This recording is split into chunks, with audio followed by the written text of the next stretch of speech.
Roll the corn. I love you. Peace to my beautiful people from this beautiful land. I love you. And I'm in love with you. Hit the like button. Hit the share button. Put where you're from and put the corn in the chat. Put where you're from and put the corn in the chat. We know the truth now. The feather stands for truth in the laws of nature. We know the truth now. Vaughn, roll the corn.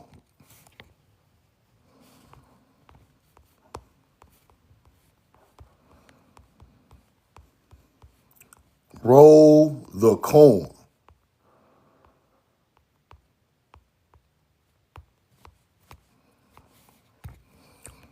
Respect my kicks. Louisville the Conyers, Tony, what up? Lady Burton, Indian J, what up? Mississippian Mound Builder, Seven Flame, Grand Rising. Tony Carter, roll the corn. Divine Love, love you and I'm in love with you. Tim, what's up, brother? Miosha, roll the corn. Anthony, appreciate you, brother. Appreciate you.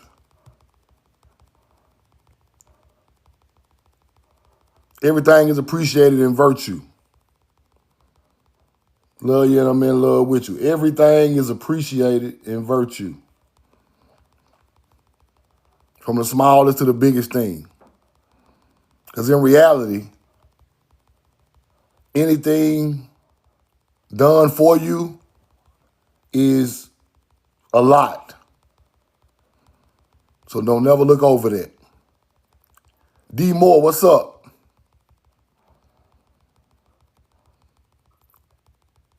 Roll the corn. Carl Macon. Y'all follow Carl Macon. Follow Rashida Roselle. Follow D Hawk. Follow D Hawk. Darker Void. Appreciate you, brother. Put where you're from. Put the corn in the chat and share the live. Share the live. Bow my head to my people. I love you and I'm in love with you. We all we got. Roll the corn. Galil had the gun. We know the truth now. Now, today, I'm going to talk about how our culture from America built the world, people. We must understand it. We must start understanding the power of our ancestors and what they've done to make this world what it is today. Today I'm going to show you how our culture built Greece, Egypt, Samaria, all these cultures, Hindu, all these cultures come from an ancient culture of a so-called Atlantean or Hebrew that brought all the knowledge, the new language of Paleo-Hebrew to these cultures, and they still use our culture today in their religions. I'm going to show you today. I'm going to show you that the corn and the knowledge, the corn, the astrology, the language, the people all go together in history once you learn what really happened, right? Once you start to see what really happened all through the world, and you know the names of the cultures and the time frames and where things came from and where they evolved to, then you see the grand picture. Then you start to see the lies in history, right? Math, astrology, they all go together.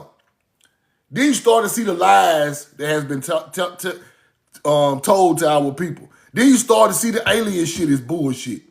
You start to see this Tartarian giant to be bullshit.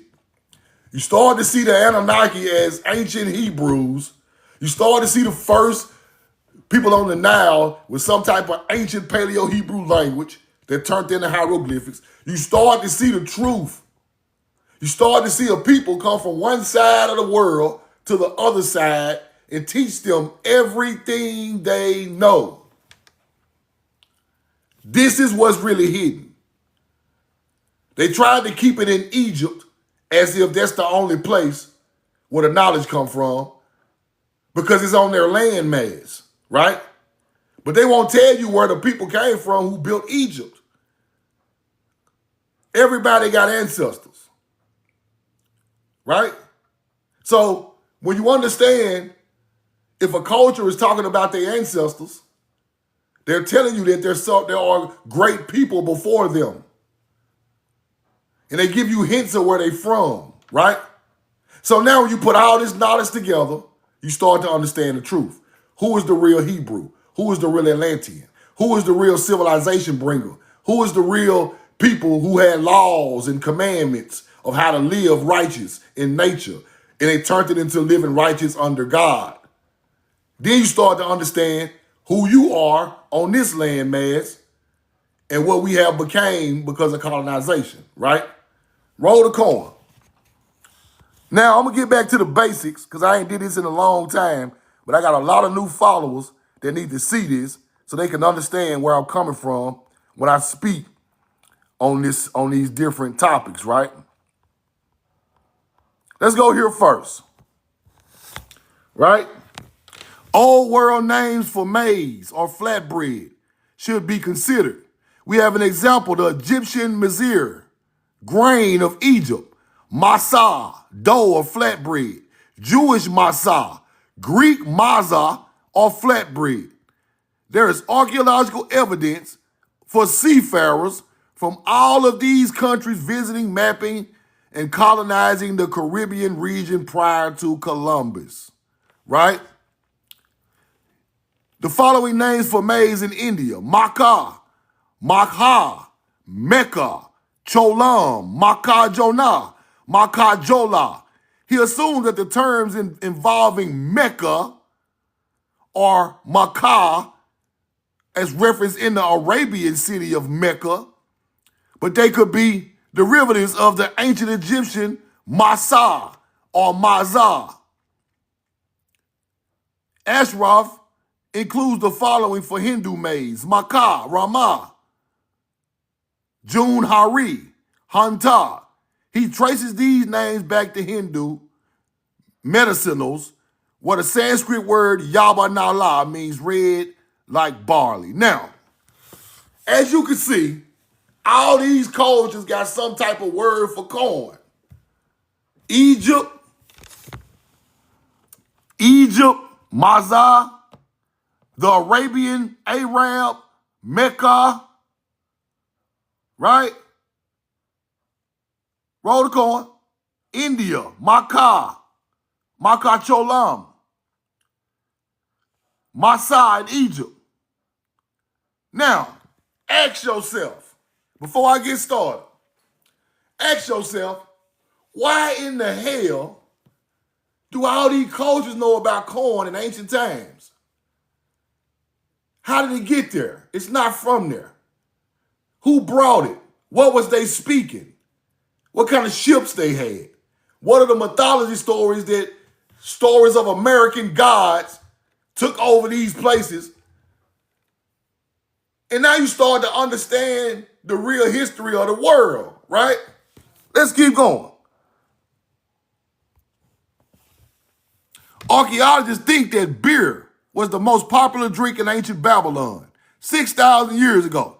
The Babylonians used crushed barley and maize grain with stone, poured water, and some aromatic herbs, and in a few days, a pleasant, invigorating drink would be ready in an independent principality of Ur. We built Ur, people. The Sumerian city of Ur was built by melanated people coming from Timeri. They wasn't no Africans. So all them Sumerians, Ur is a Sumerian city. All that Sumerian alien shit out the window. These are corn bringing, beer making, ox plowing astrologers with math and science and structure, stone building, coming to an area that has no knowledge. You must understand it. We got to kill the mythology. These are real people. They making beer out of corn 6,000 years ago in goddamn Samaria, Mesopotamia, the Fertile Crescent. We built the Fertile Crescent. People from Timari built the Fertile Crescent. Let's keep going. Ancient beer was made with corn, people. They found it down there in the Andes Mountain, involving chewing corn to convert starch to sugar.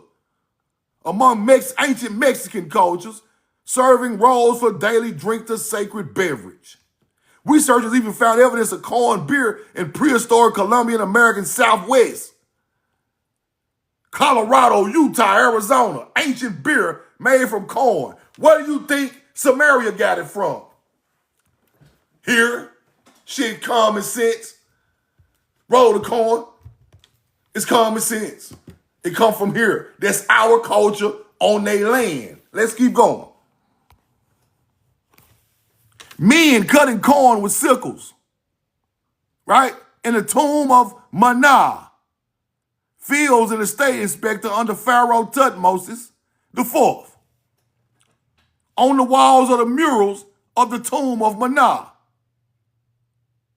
the field inspector of agriculture.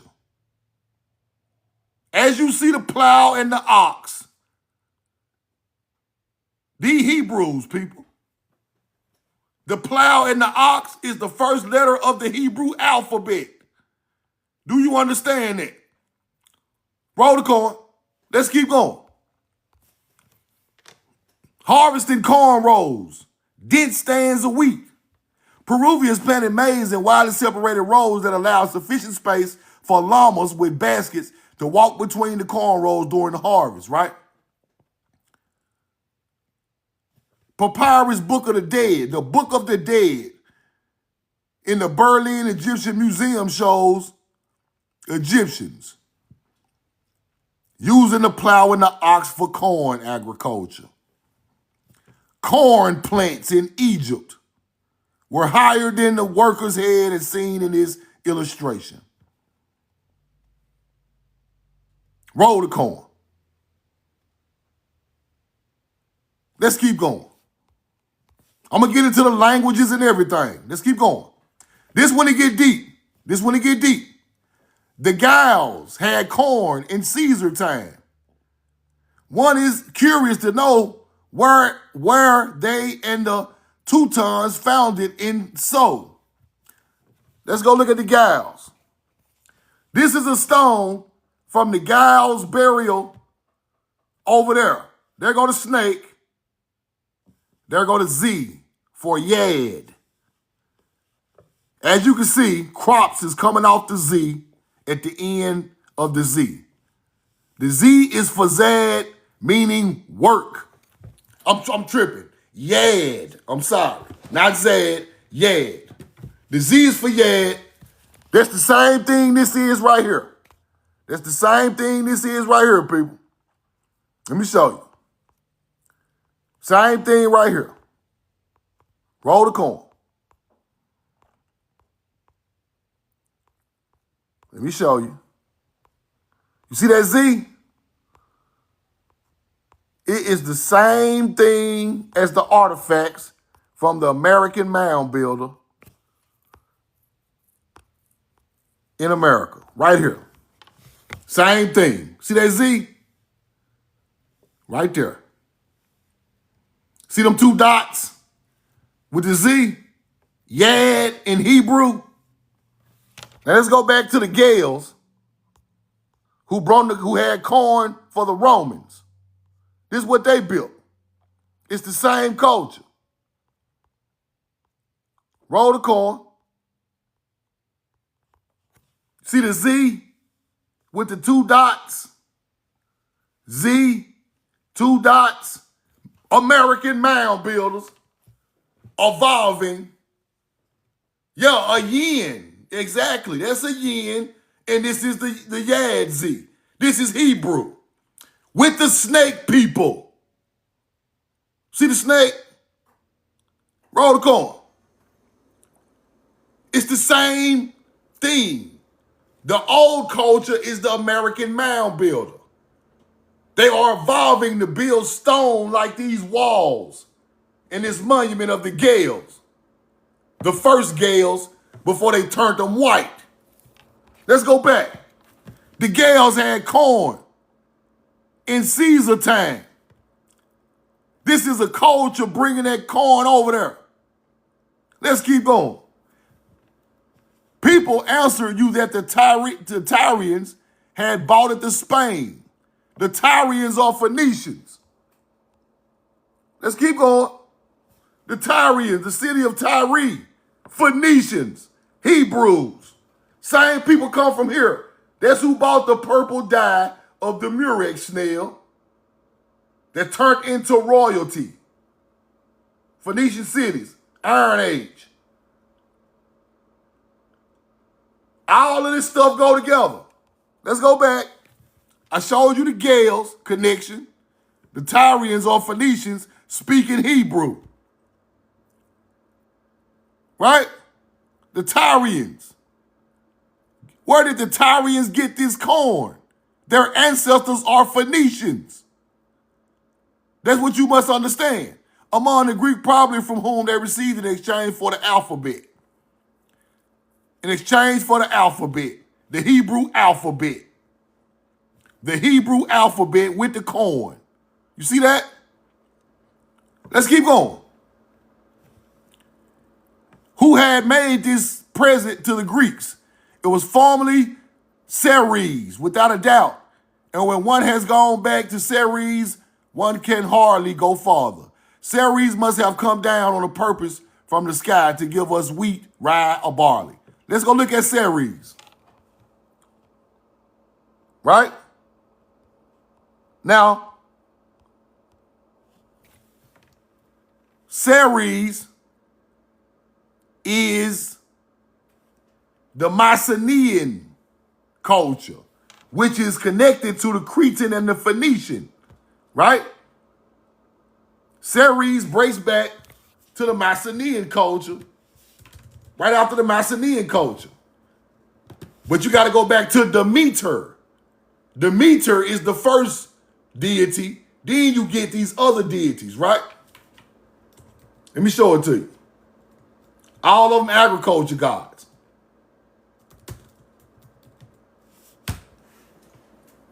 Ceres is equivalent to the Mycenaean god Demeter. Ceres is equivalent to the Greek Mycenaean god of the old culture of Demeter, the deity of agriculture, grain, fertility, and the harvest. Roll the corn. Let's go back to Demeter. Demeter, Mycenaean goddess. Linear B tablets, Hebrew. But they changed them to YT people. They changed the look of them to YT people. When you go find the old Demeter, melanated. So Demeter turned to Ceres, but it all come from Linear B Hebrew of the Mycenaean, who was a part of the Phoenician Cretan bloodline from America. This is where they get their culture from. So when they tell you about these deities with corn, it's coming from an older culture before them. Let's go back and look one more time. Ceres gave the god corn to the Greeks. You get it now? Now let's go here. Sancho Neathon affirms that Dagon or Dogon, one of the grandsons of Thoth. Oh shit. Dagon corn, one of the grandsons of Thoth, which is Thoth in Egypt. See, This knowledge don't come from Egypt. It's going all over Europe. It's going all over Egypt, Samaria. Why is the fucking Greeks talking about Thoth? Had the control of corn in Phoenicia. Phoenicia is our people. That's how they get corn. Now let's go research some of these. Sanchoniathon, right? Let's go check that out. These real people now. Roll the corn. Thoth is Thoth, people. Refers to a legendary figure in Phoenician and Egyptian tradition. See, they wanna disconnect the Hebrew people from Egypt. No. Why the Phoenician got Thoth? Know about Thoth? It shouldn't go there, right? It's all coming from the agriculture people of us. Thoth is Thothus or Thoth, referring to the legendary figure Phoenician Egyptian tradition, often identified with the god of writing, wisdom, and magic. Credited by the Phoenician writer, that's his name right there, Sanchoniathon, with inventing writing and being descendants of the gods linked to the Egyptian god Thoth, apparent in ancient texts, primordial figure who brought civilization and knowledge like the alphabet to humanity. Now, the alphabet is our language, people, of Timeri. Thoth ideology is our teaching. We brought the wisdom, the medicine magic of nature and medicine, because we know how to work medicine, that became magic. Because we are nature's people. We brought civilization to the whole Africa and to the whole Europe and Greece and all that shit. Let's go back one more time. Roll the corn. Y'all gonna get it in a minute. You gonna get it. We know the truth now. Where's the receipt? Right here. Now, the Phoenician writer affirms that Dagon or Dagan, one of the grandsons of Thoth, had the control of corn in Phoenicia. Now do you get it? Now do you get it? The wisdom of the moon alignments was made for agriculture, just like the movement of the sun alignments was made for agriculture. The Sumerian used the moon alignment of Thoth, and Egypt used the sun alignment and the star alignment of the Milky Way. All of it came from ancient agriculturalists, astrologers. Now, let's keep going. Thoth is of about the same time as our Jared. From this, it results that corn is very old and that it is of the same antiquity as grass. Perhaps this Dagon was the first man to make bread, but that is not demonstrated.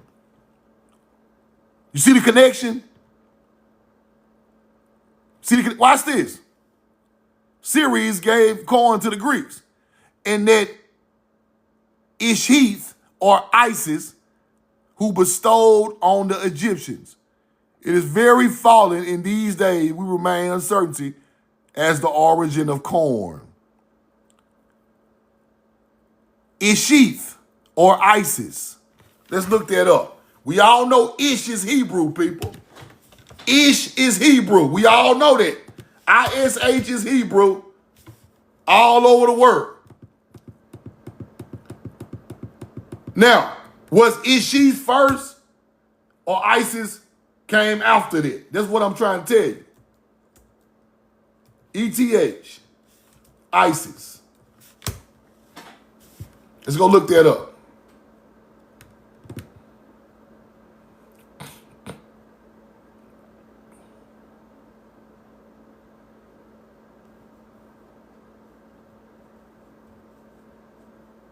Now, a sheath is an archaic spelling, name occasionally associated with Egyptian goddess Isis, also known as a Set. See, we going way back now. We going way back now. Roll the corn. See, they what I want to teach you. Ish is Hebrew all over the world. The archaic name for Isis, also known as a Set. Ancient Egyptians called her a Set, which translates to Queen of the Throne. Isis is her more common Greek name. Isis is the Greek name. She's revered for magic of agriculture, healing, fertility, and motherhood. This is the mother goddess, a sheath, who became Isis and a Set. Roll the corn. Now, we are starting to figure out that this is some type of people with some type of teaching in Paleo-Hebrew, which became Egyptian, which became a Sumerian, which became Hinduism and Buddhism. We are starting to see that it branched off with new names in new places. Let's keep going. That's fire, but it's the truth. That's fire, but it's the truth. Let's go back to that receipt one more time. So a sheath, or Isis, bestowed corn. So if Isis and Dagon and the Gales and the Phoenician and the Tyrian, all bloodlines that's matching over there, got corn and Paleo-Hebrew, built all the buildings. These are your American ancestors. Ma'at comes with these people. These are the American ancestors who went over there and took this civilization bringing to their land. You get it? Let's keep going. Roll the corn. Put the corn in the chat. Put the corn in the chat.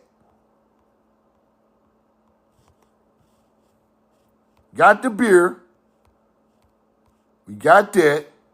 They go to Z of Yad with the two circle with the dot, mound builders. Just like over here, circle with the dot, a yin with the snake people. Roll the corn. There you go right there, snake.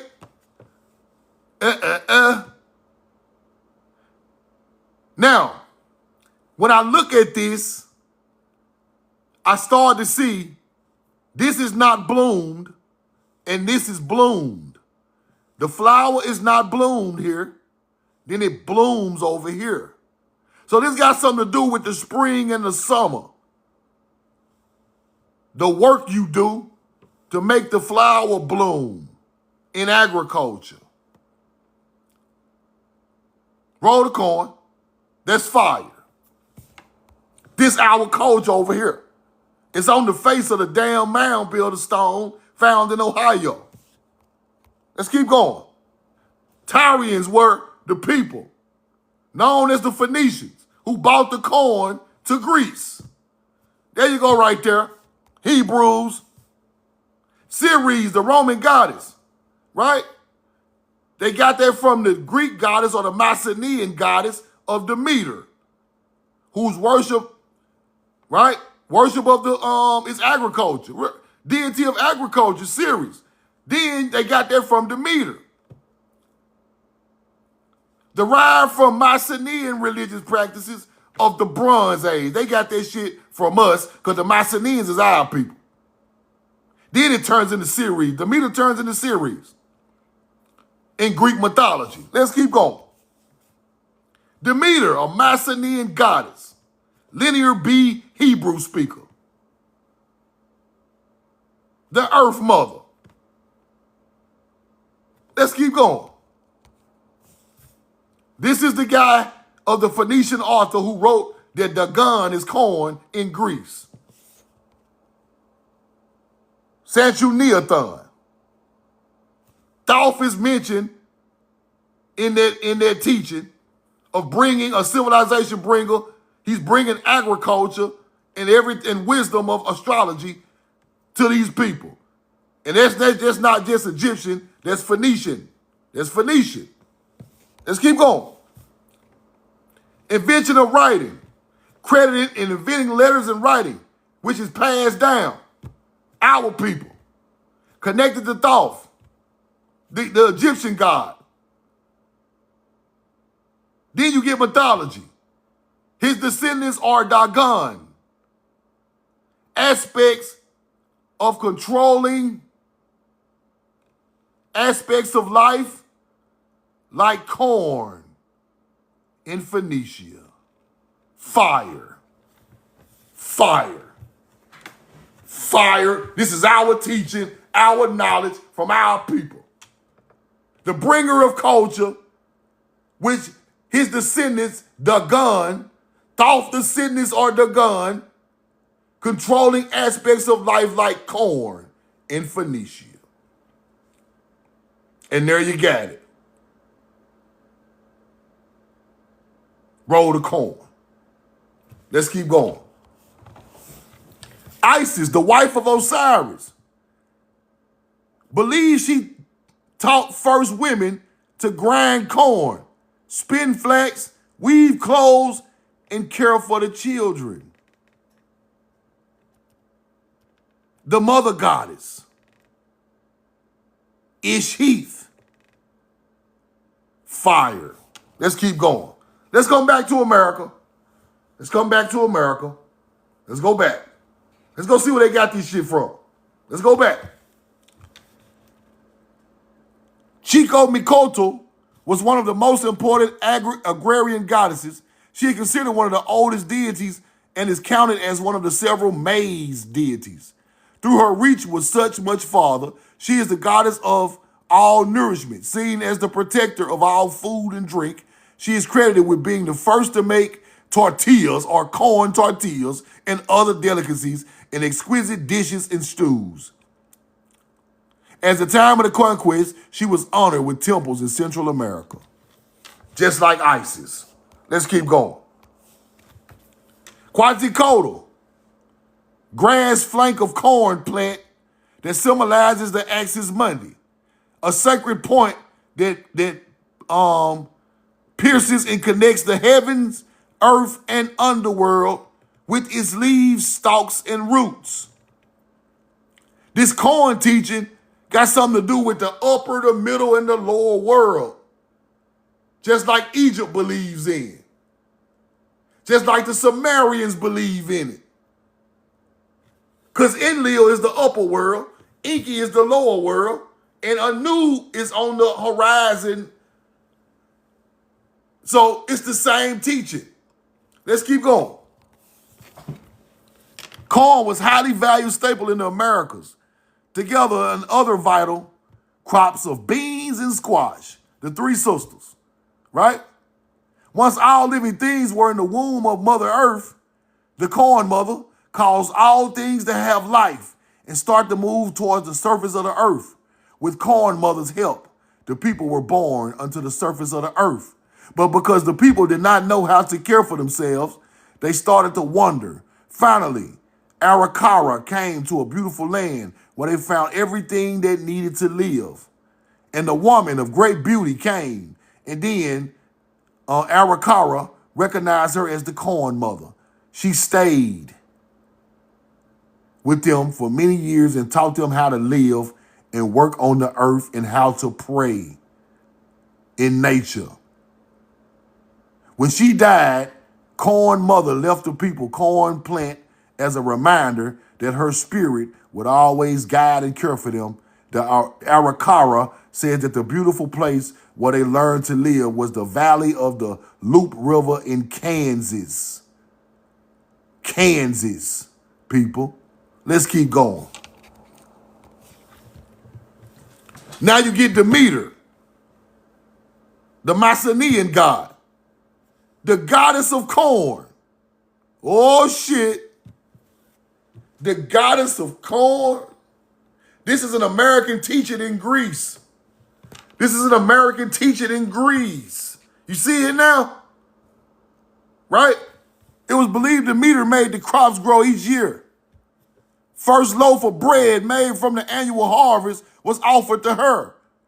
She was the goddess of the earth, agriculture, and fertility in general, sacred to her as livestock and agricultural products, poppy, narcissus, and the crane.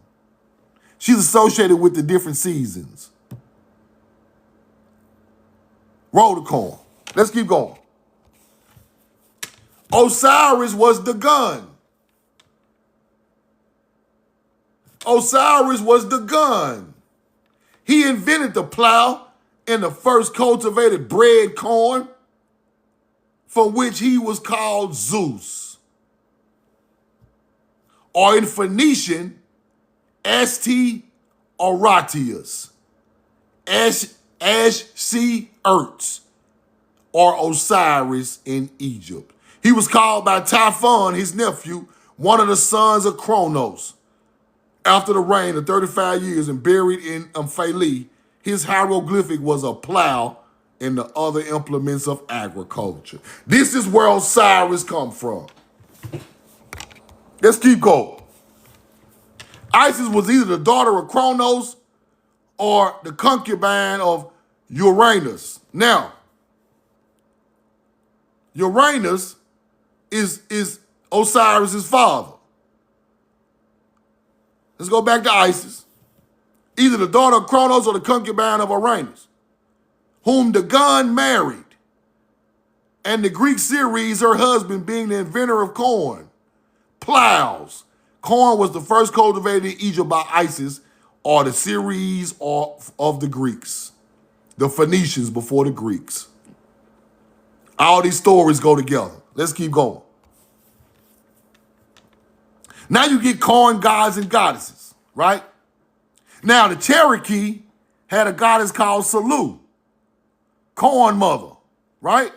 Of the American Southwest, the goddess of maize, worshipped by the Aztecs. The Maya believed the human had been fashioned out of corn, and they based their calendar on the planting of the cornfield.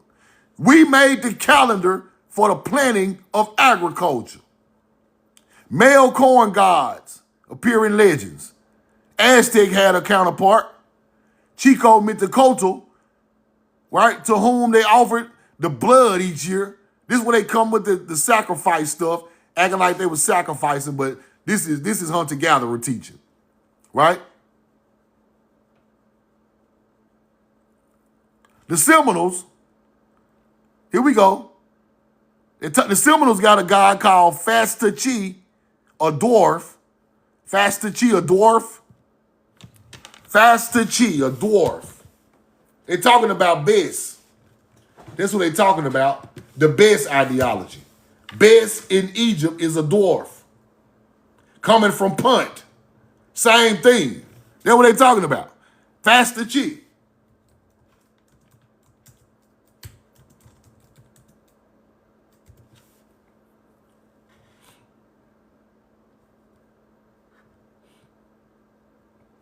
A benevolent dwarf spirit, little giver, in southeastern Native American mythology. Seminole, Miccosukee, vital gifts like corn and medical plants, teaching people how to use them. Sometimes linked to healers and spirits, right? Same thing as Bes. Roll the corn.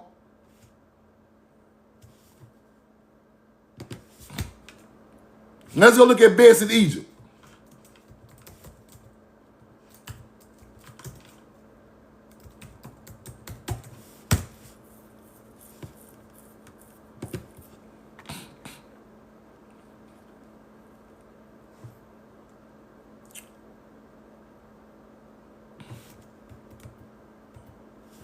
Ancient god Bes in Egypt is believed that feeding a sick child, right, cure the illness. Bes was a protector of children and health. Bes is, they got a whole company called Bes that sell medicine today. That's crazy. because they know where that shit come from. Bes had medicine and agriculture, another deity. Same thing of the Seminole. Let's keep going. Right there. Then you get the Mayan with the cornfield, right here. He carried a bag of corn and taught the Seminole how to grow, grind, and store corn for food.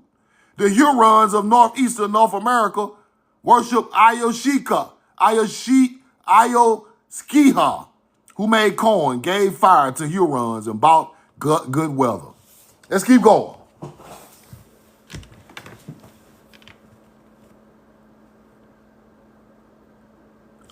Over a period of time, the man and the woman built a home and planted the kernels from the corn.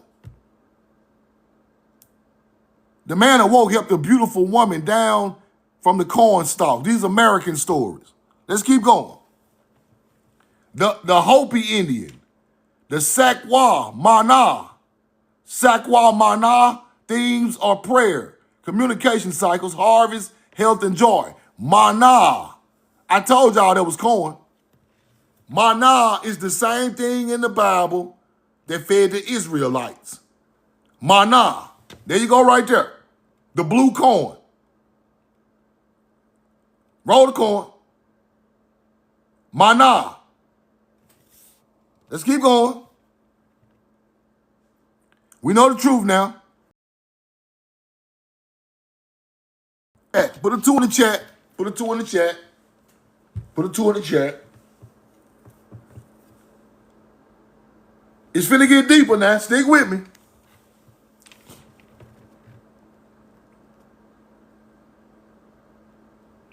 The character of Osiris as a deity of vegetation is brought out of the legend that he was the first to teach man to use corn, and by the custom of beginning his annual festival with the village of the ground. He is said to also have introduced the cultivation of the vine. In one of the chambers dedicated to Osiris in the great temple of Isis in Philae, the dead body of Osiris is represented with stalks of corn springing from it. Fire. Graphic way of depicting Osiris as a personification of the corn. Fire.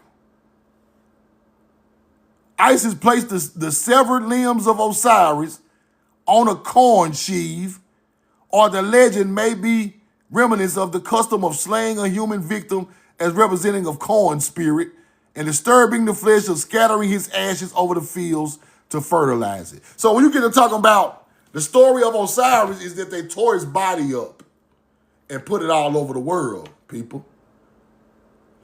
The symbolism for that is you take the corn knowledge and spread it all over the world, right?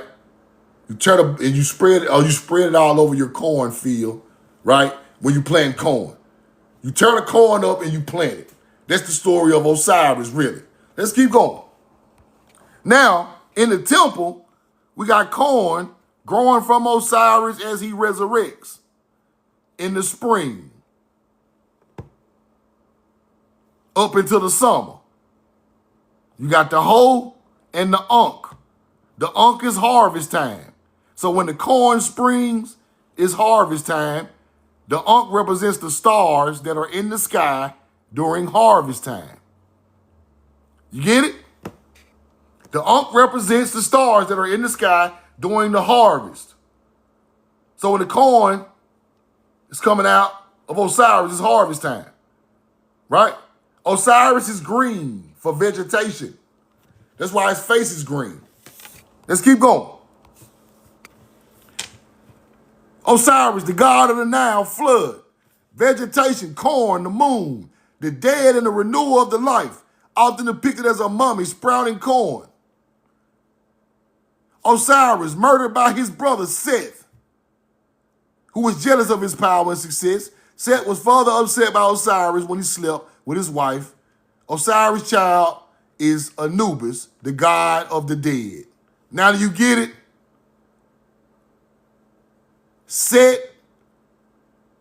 means the sun setting, people. That's the death of Osiris when the sun sets. That's why his brother is named Set. It's all in a mythology teaching, but you must understand it through agriculture to understand it.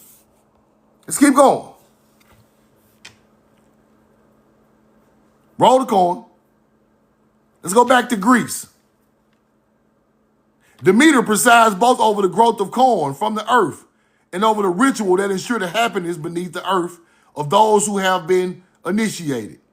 Post-mortem happiness is embodied not only in ritual, right, a mere human construction, but also in nature, in the reemergence from the earth of what sustains human life, corn, and can only be the gift of a deity.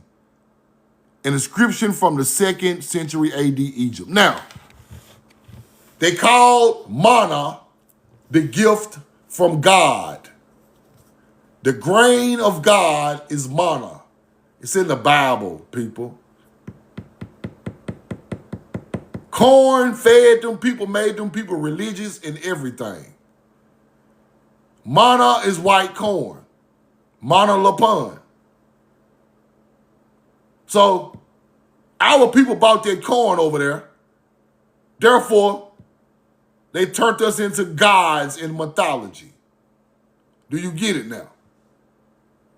It's a gift from God. That's what they say in the Bible. But it's really a gift from more civilized people that they called gods and took their teachings and turned it into their teachings. We led them into that. Let's keep going. O Santas, Lord of the world, mighty hero supreme, who subjugates hostility, the gladdener of corn, the creator of wheat and barley, renewer of the herb, director of spirits, angels of heaven, thou maddest the tablets of destiny, Sumar, litany 2. This is Sumerian poems, Sumerian verses from their ancient books talking about the gladdener of corn. Let's go. You think it's bullshit? Sumar, litany 2, refers to the second composition in the collection of ancient texts found in the book of Sumerian liturgies and poems. We wrote them damn books that became biblical. Receipts.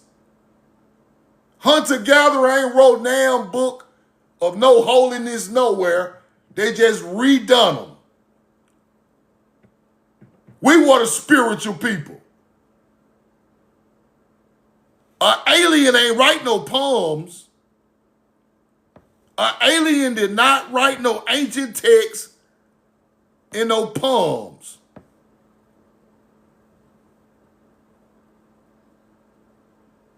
Ancient Sumerian texts were categorized by Latinese, by the scribes who wrote them down in a theological treatise concerning the deeds and characters of great gods. Now, in that book, they talking about the gladdener of corn. There you go. Where them people come from? You get it now? This ain't no damn alien flying down on no goddamn ship, sprinkling no fucking DNA. Stop teaching that stupid shit to my people. These are American gods. Because they brought the civilization and knowledge to hunter-gatherers. You get it now? The corn go right with the language, go right with the people. So when you teach bullshit, you take the power away from the civilization bringer of the earth. You giving it to entities that ain't got shit to do with us. Entities that are made up. We got real blood, sweat, and tears and shipbuilding. irrigating rivers to make the whole area flourishable for crops. Your ancestors done great things. We're not going to get into no motherfucking alien. Why the ship ain't laying yet? Where the hell is the long cigar, long-ass black alien ship? Where is it? I thought it was supposed to land on Thanksgiving. That motherfucker ain't coming. That is misdirection trying to hide you from who really built that shit. Where in the fuck is the Anunnaki gods? I'm going to tell you what they is. I'm going to tell you exactly what the Anunnaki gods is. Right in this motherfucking live. Anunnaki is Hebrew. The first agriculturalist on the fucking Tigris and Euphrates River. Your bloodline connected from this land connect right to them people before they were taken out over there. Do you get it now? Y'all the damn Anunnaki. Your ancestor one was the gladdener of corn. Not no spaceman. Roll the corn. Fuck the spaceman. How a spaceman bring us agriculture from another planet and every planet is different? If ain't no oxygen on the planet up there, you can't grow no goddamn crops. So how they know about corn? It's all a fucking lie, bro. Use common sense. Corn, crops need water and fucking oxygen. And photosynthesis, all type of shit. Ain't none on the moon. Ain't none on Mars. Ain't no fucking Nibiru. Ain't none on Neptune and Uranus. Some of these fucking places are all water. This is Earth knowledge. Stop trying to give Earth knowledge to bullshit in the sky. The stars were used to cultivate Earth. Stop overlooking Earth, nigga. Oh, everybody coming from outer space. No, hell no. You became spiritual by learning astrology to feed your people. That's where the star knowledge come from. Your ancestors ain't never told you your ass came from no goddamn stars. Who told you that? The white man told you that. Didn't the white man tell you that? Huh? Let me tell you what your ancestors told you. Let me tell you what the ancestors told you. You can't be talking about Egypt then teaching the white man knowledge at the same time. Shit don't go together. See, y'all be reaching and going out doing too much. You reaching. You can't believe in both of them. Roll the card. Ancient Egyptians believed creation began with the Ben, a primordial mound rising from the waters of chaos of Noon. Noon is Hebrew. This is a Hebrew teaching.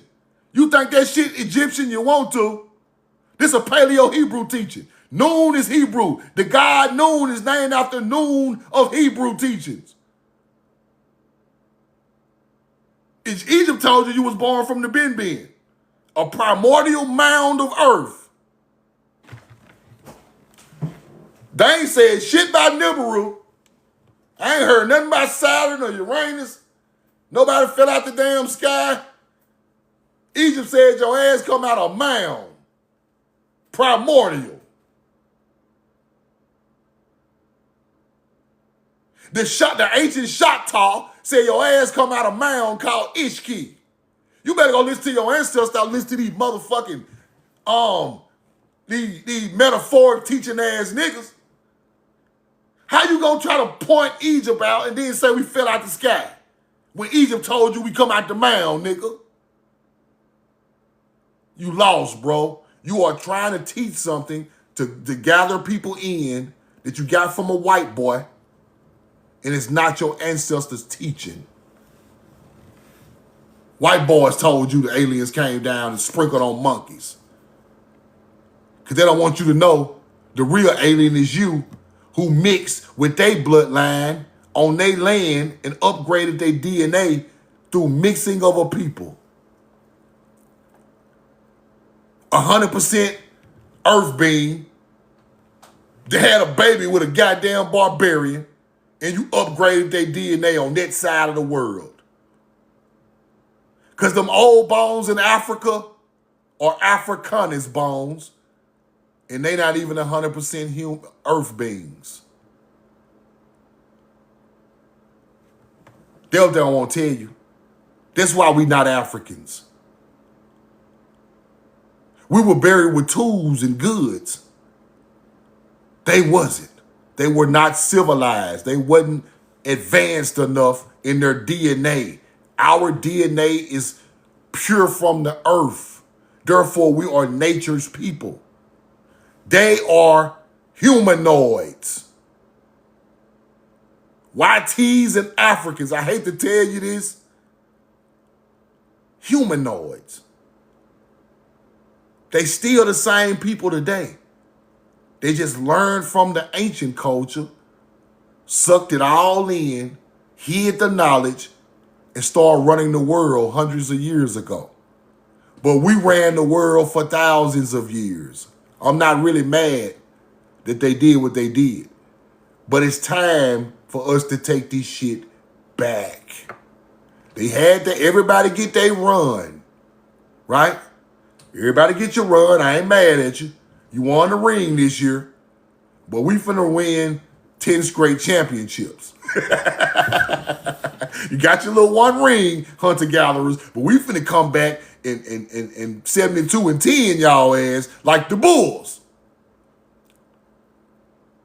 Once we connect back to our true history. Let's keep going. Roll the coin. Now that's where that come from, Sumar. Talking about corn. You see it? This is why I tell y'all, these people, I see this when I study this stuff. That's us over there on the Tigris and Euphrates River in the Fertile Crescent. Look, the corn spirit. Hittite, early Gothic corn spirit, archaic Hittite rock. The man got small corn in his goddamn hand. Right there. These melanated people, bro. These ain't no damn Arabs. Arabs got their culture from these people.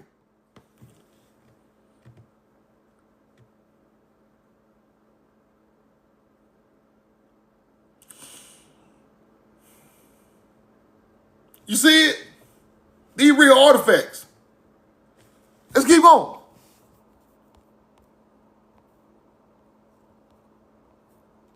First time why corn. Roll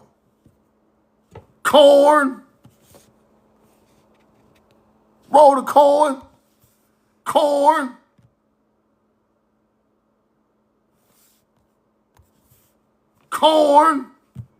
The corn glyph of the Sumerian, the Hittite, all of that. We wore the helmets with the horns for nature.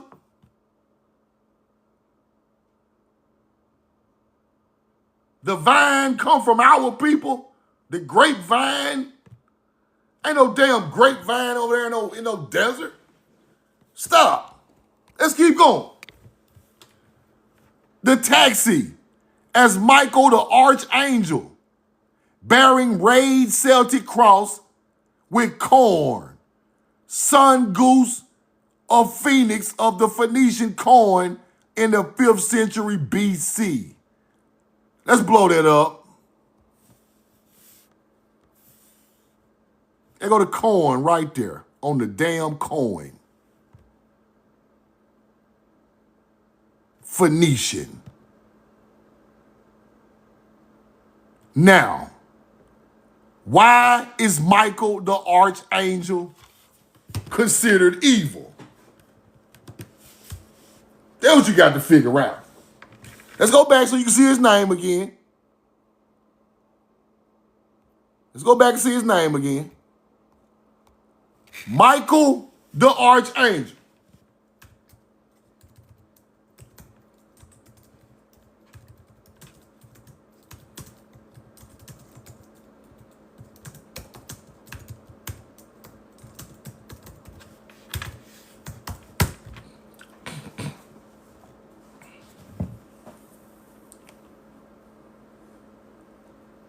Known as a divine warrior, a protector against evil, who leads the heavenly armies against Satan and his forces. But his portrayal as a villain in some modern media, like Lucifer, stems from fictional adaptations exploring complex character dynamics, making him the antagonistic to the protagonist. He is the ultimate champion of God, embodying justice, defense, and final judgment, standing against darkness.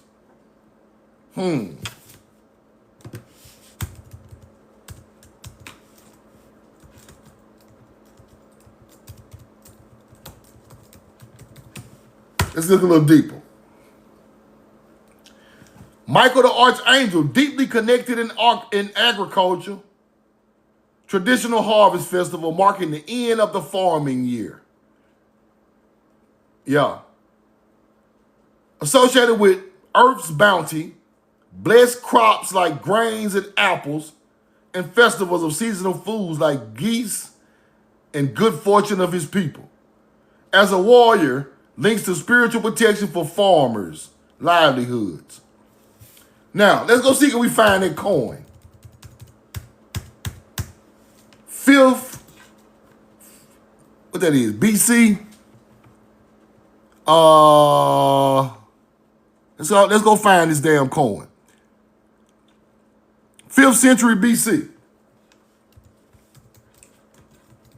See if we find the coin right on the motherfucker. Y'all bet I had no picture of it. Y'all ain't gonna put that on the internet. Look, where the coins at? Show me the coins, you hunter-gatherers. Y'all hiding the coins. Pull it up. Hey, I don't know nothing about that motherfucker. Look, hey, I don't know nothing. What coin? What coins, nigga? Give me Michael the Archangel 5th century BC coins. Where is it? Where that motherfucker at? Y'all got it somewhere. You hunter-gatherers got it somewhere. Whoa. Is that it? No, that ain't it.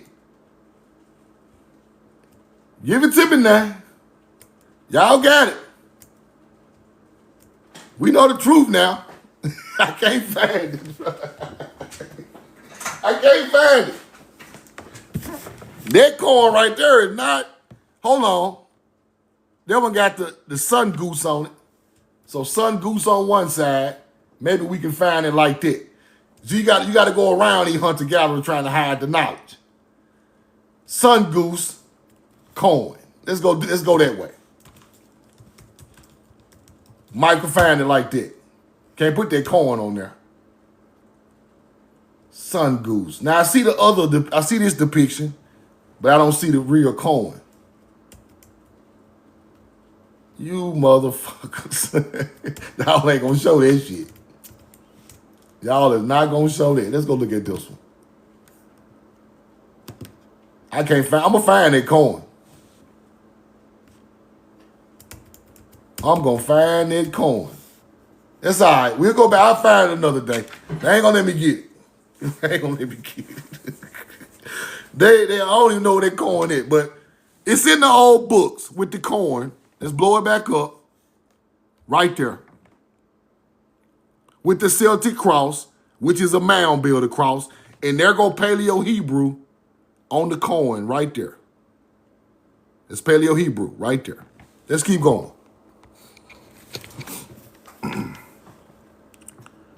In Amenemhet's tomb, 2000 BC, Cairo Museum, right? A food display on the right includes a typical maize cob painted yellow with green husks.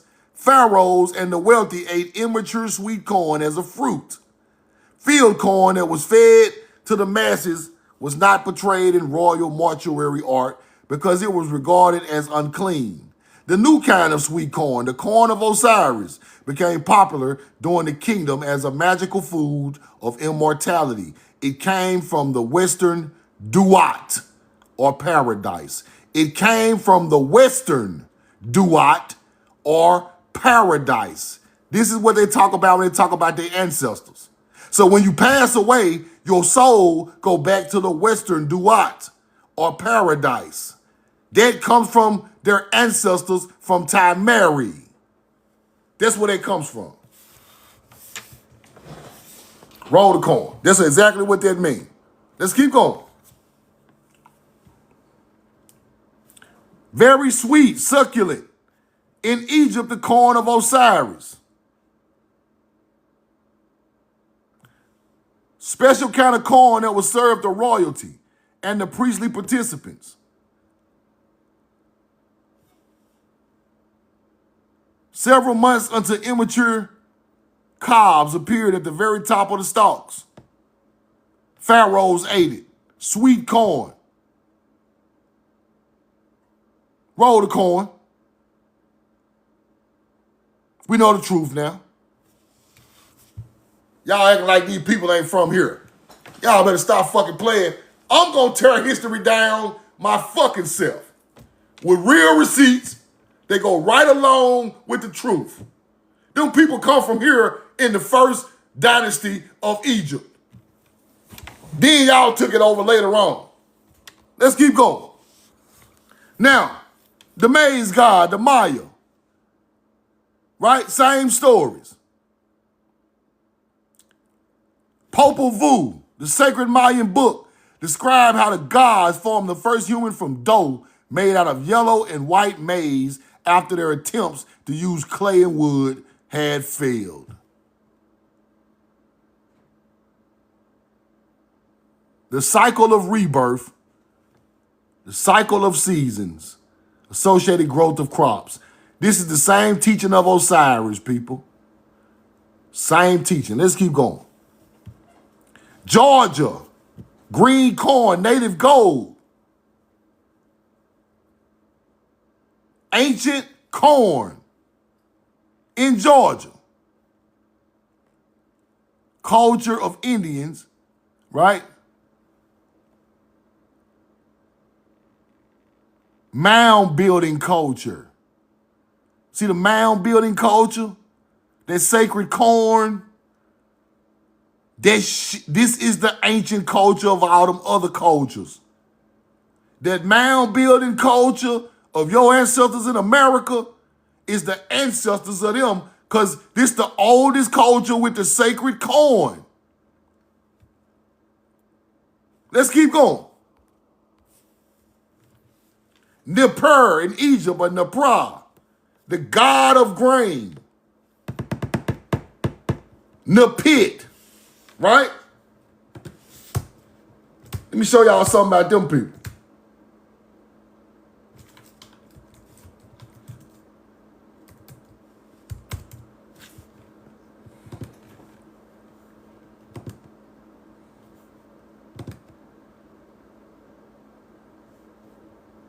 Oh shit, what the hell? What is this? What the? Nippur. See how the ass have to work with me? I ain't never seen this before. Watch this. Watch this. What the hell on your head, Nippur? Nippur, is that corn on your goddamn head? Nippur. Ain't no goddamn. You think I'm bullshit? What the hell? Nippur. The god of grain? Corn?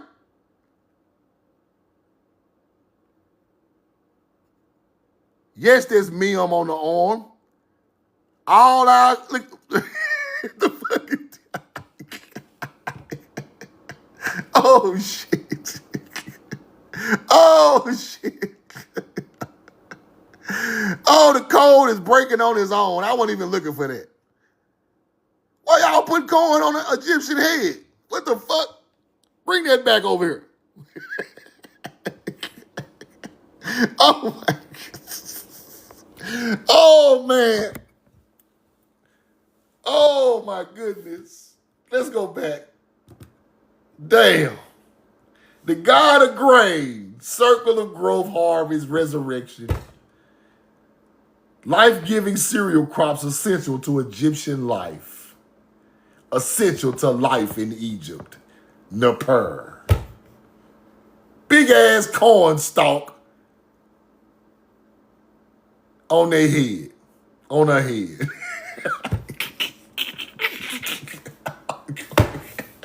Man, I'm through, bro. God damn. I wasn't even expecting that. That just come from the ancestors. See, once you get on the right track, the shit just fall into place. I ain't even looking for a heart. It's just coming to me. Right? Now, the pearl. Right? Let's go here. The same people, is often depicted as a child suckled by Renanurtit. The Napur's body was dotted with representing grains of corn. Damn. The hieroglyphics that write his name similarly include the symbols of grain. The Napur's mother was identified as Renanurtit, who gave out the Ren, a person's true name, and who was also identified as a source of nourishment. Here you go. Damn. Damn. That's where this come from. Hold on. Nippur. Hold on. Child and mother. Hold on. Hold the fuck on. Depicted as a child or youth, whose mother was the goddess Renanurtit, the goddess of nourishment and the harvest. Now, hold on. This is how you break the code right here. This code breaking. This breaking codes right here. This breaking all bullshit. Nippur, often depicted as a child, right? The goddess of nourishment, suckled by her, suckled by the mother, right? Suckled by the mother. This right here, yeah, that's where they get that from, huh? Okay. Yeah, right here. Yeah, this shit, this. Yeah. That's where the depictions come from, huh? Interesting. Nippur. Let's check it out. This is wild. Where the pictures go? The Lord of the mouth of nourishment. Nourishing your people was very valuable, people. Lord of the mouth for nourishment. He who makes bread and creates crops. Nippur. Right? Prosperity of barley and wheat crops in ancient Egyptian cultivation, agriculture as early as, if not predating, the aspect of Osiris. Hold on. Whoa. Hold on.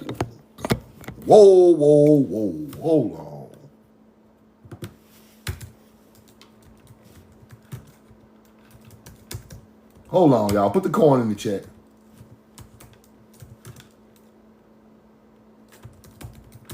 I gotta look for something now. I'm looking for something else now. Something else he just got to download.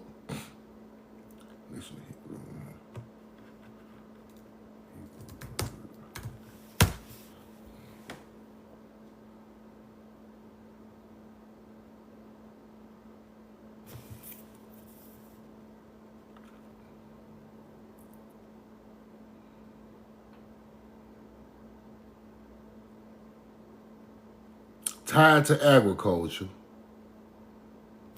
Nippur, Naar,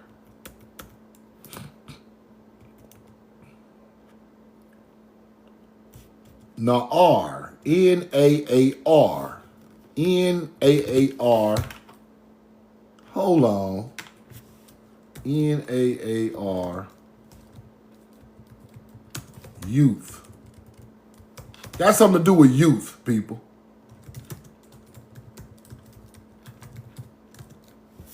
Got something to do with youth. And there it is.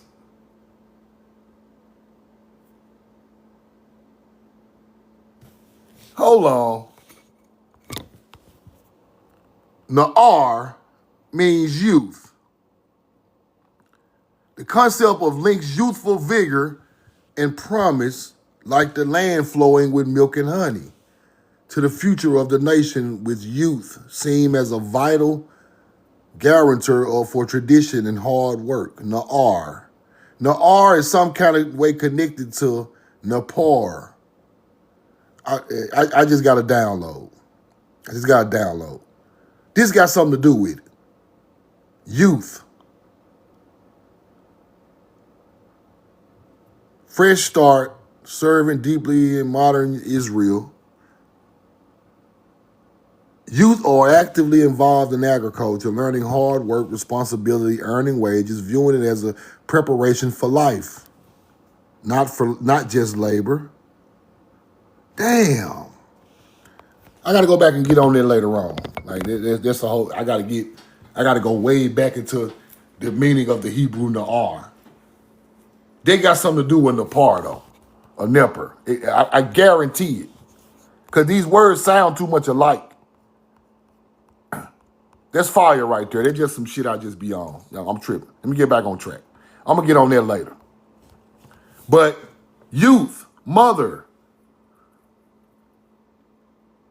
So, I be fucked up, man. Y'all stick with me. Roll the corn. Now, I'm gonna research that, though. Don't get that twisted.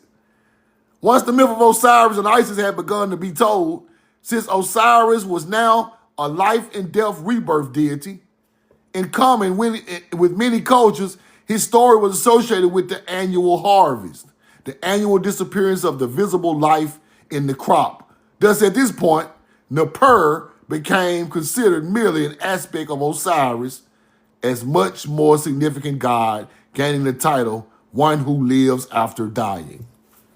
So this Nippur and Osiris and all this stuff go together.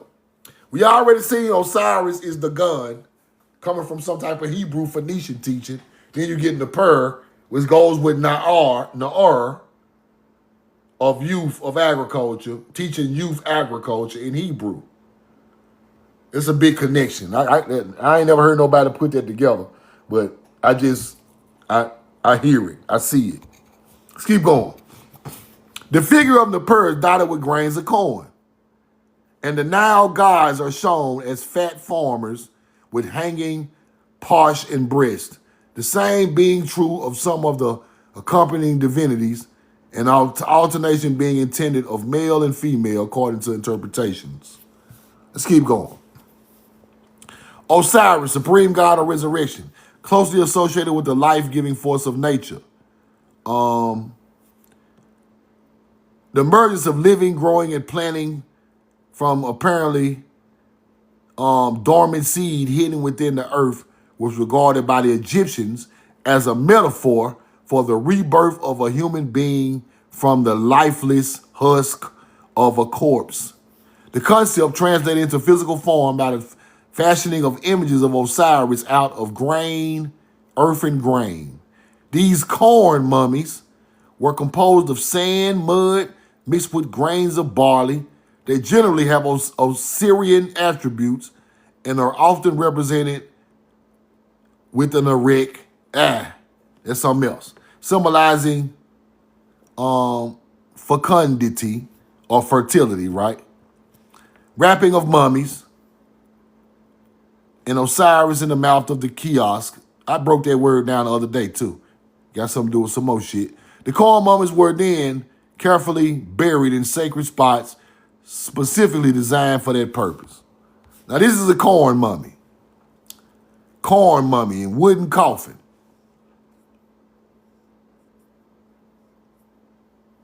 Roll of corn. Black for the soil, wrapped in corn husk. Black for Kemet, the soil. That's why the thing is black. And you wrap it in corn husk, and it's buried.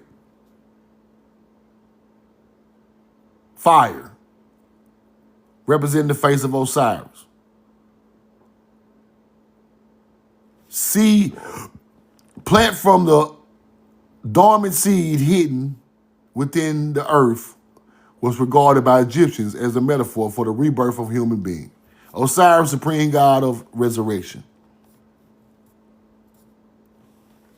The corn mummy in 600 BC. Let's keep going. Horus, or the Eliphalic Amun, each of whom is the role seems to have absorbed the fertility aspect of men. Only once are these deities replaced at Edfu by Osiris. Osirianized version is that the thrashing floor was regarded as the site of the grave of Osiris in his role of the dead corn god, and the calves by their trending of the corn. And trampling on the floor was supposed to hide the grave from Osiris' enemies. It may be concluded that these texts do not provide evidence of the god's early association with corn. The dramatic Ramesseum papyrus, on the other hand, does. The only reservation one feels implied to make is concerning the date of its commentary of the rite. Let's keep going. Now, this is what they're talking about. Right here. The Ramesseum papyri. This is written, right? This is written, ancient artifact, the Ramesseum papyri. Let's go look. Thou the king has thrashed the barley, thou hast reaped the corn. In the ancient writings of Egypt, thou the king dot plow the barley and reap the corn. An important article, has attempted to trace the early history of these practices. He refers to the celebrated example in the tomb of Tutankhamun. Carter describes it as comprising a wooden frame molded in the form of that of god Osiris, hollowed out, lined with linen, filled with silk from the Nile bed, and planted with corn. Fire. This is what they were doing. Appreciate the block, Casey Macon. Start the break. Throw the lob on the other end. Now, this is what they're talking about. Y'all go check this out. It's in the British Museum, way over there. And they talking about Osiris lined and planted with corn.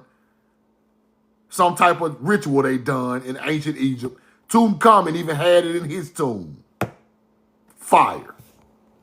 Let's keep going. Now let's go to the Bible to end all this off, because I want y'all to see what the Bible is talking about. We were binding sheaves in the field, and lo, my sheaf arose, and also stood upright, and behold, your sheaves stood round about, and made obeisance to my sheaf. A sheaf of corn. A bundle of harvested corn stalks tied together after cutting. A sheaf of corn. They say a wheat of grain, but we're going to keep going. Masonic sheaf of corn. King Solomon represented part of the wages reaped from the master mason's labors. What they were growing. King Solomon. They use it, the Masons use it to represent the fruit of their labors. Our sacrifices we have done to deserve. You reap what you sow. That's why the Freemasons used the sheaf of corn from the ancient culture. You hunter-gatherers. It's in the Bible. Sheaf of corn. Sheaf. Let's keep going. The plenty of the harvest. Corn, wine, and oil have been associated with the harvest and the plenty since King Solomon's time and before. Now here go the Masonic wages. When King Solomon requested King Tyre of the Phoenician, the wood, cedar, fir, and algum, which came from Lebanon. Lebanon is a Phoenician city also, named after a city over here, for which to build the temple of Solomon, he promised payment of wheat, barley, wine, oil. The Masonic sheaf of corn represents the charity to the less fortunate, as in these excerpts from the Bible. That's what they say, but we all know they're not holy like that. They be acting. Let's keep going. No one knows for sure whether corn, as we know it in the United States, is the exact grain that the Hebrews in Israel during King Solomon's day grew for food. It's exactly what it is, and you hunter-gatherers know it. King James Version of the Bible mentions the word corn over 100 times. The Old Testament. Roll the corn. Corn is featured heavily in the Bible because the Americas are the land of the Bible. Ears of corn, corns in the husk, green ears of corn, and full corn ears of corn are not enough to allow them to see the corn in the Bible as a significant key to understanding biblical geography. You are here, and when you have finished journeying with me, thou, corn in the Bible, you will see things that have escaped the eyes of the most learned scholars, professors, historians, and religious leaders. Let's keep going. And they did eat of corn of the land on the morrow after to have sacrifice, right? With unleavened cakes and parched corn the very same day in the Old Testament. Cummins of Jericho. And they eat of the corn. Let's keep going. Bible.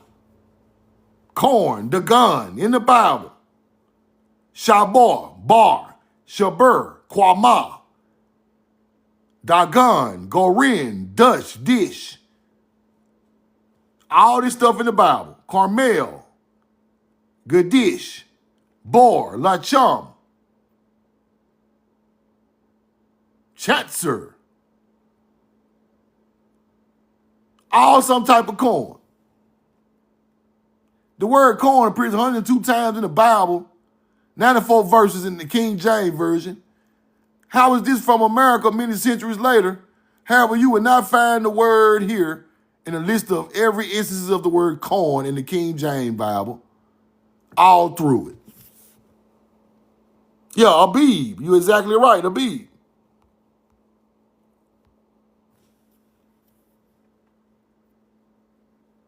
Roll the corn.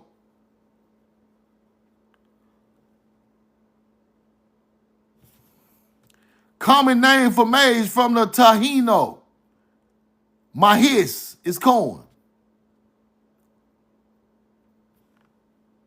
Corn in Germany with the K. You see it? Roll the corn. All these cultures. 7 sheaves of corn. Pharaohs. Insomniac. Premonitions refer to 7 sheaves of corn. Columbus had not yet discovered America during the time of the Pharaoh, so pharaohs clearly not dreaming with corn on the cob. The corn to which he referred was rather one of 5 grains. Yiddish speakers are similarly prone to the confusion since they often use the term corn with a K to refer to the grain. Yiddish. Let's keep going.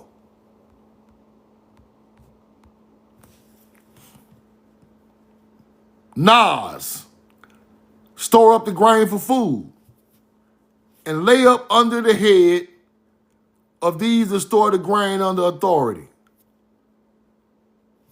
Stored corn from Joseph, stored grain, right? But it said gather corn as the saying in the King James Bible. We went to buy corn in Egypt. Then the Bible changed. They said they went to buy grain in the New Testament. Old Testament, they're sacks with corn. New Testament, bags of grain.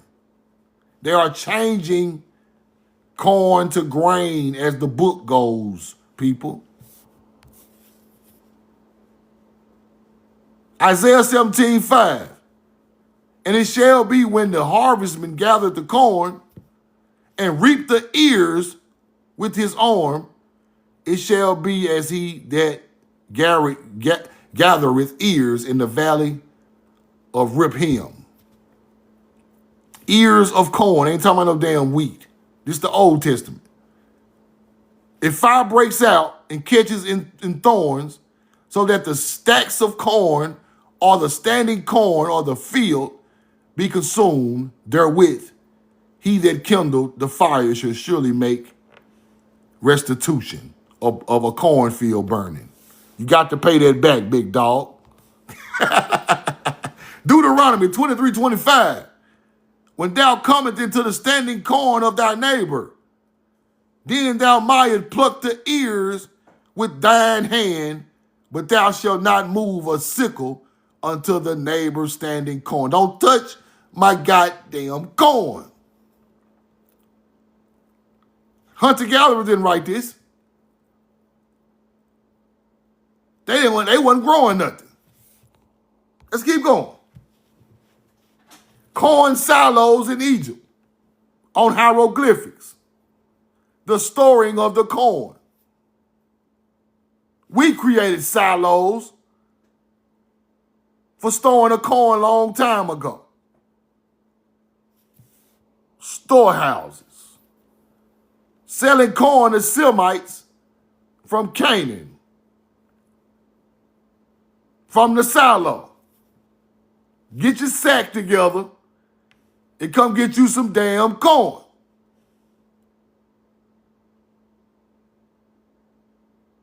Come on with your sack. Now, Joshua 5:11, and they did eat of the old corn of the land on the morrow after the Passover, unleavened cakes and parched corn in the selfsame day.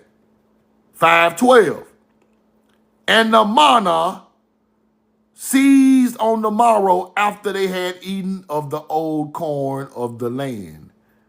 Neither had the children of Israel manna anymore, but they did eat of the fruit of the land of Canaan that year. Manna is corn. Manna. Now, the Lenape Indian mound builder, Lenape,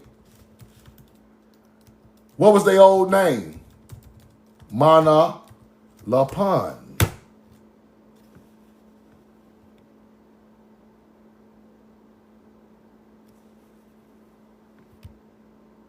Roll the corn. Watch this. Watch this. Why are the Indians over here named Mana Lapan? Why? And Mana in the Bible. Come on now. Get your thoughts together.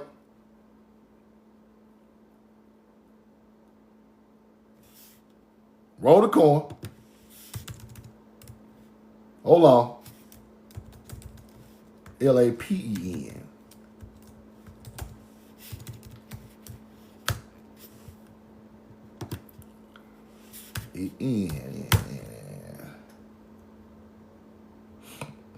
Manalapan Township, New Jersey. Manalapan, Florida. Wealthy coastal enclave, Palm Beach. in Florida, and they got another spot in New Jersey called Mana La Pond that comes from the Lenape Indians.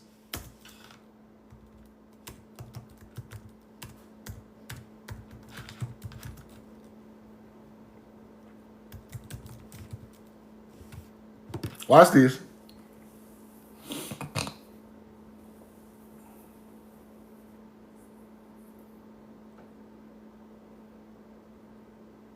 God land for bread, as it was fertile area for corn, beans, and squash.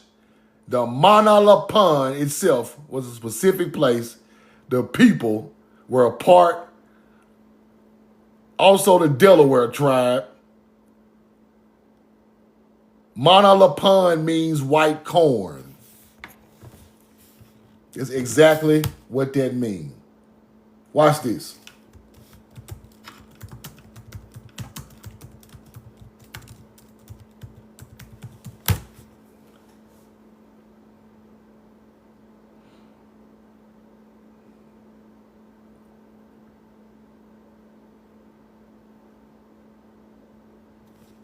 They changed the word from Lavan to Lapan.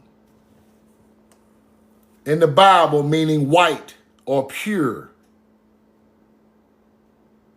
Laban means pure and white, but Lavan is Hebrew. It's the same thing. They changing the words, right? Mana, white corn. Now, mana in the Bible is white corn. It's white grain. Watch this.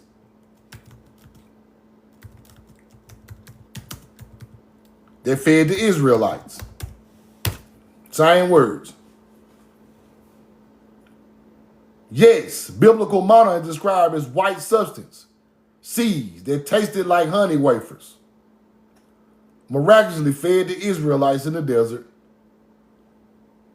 White corn.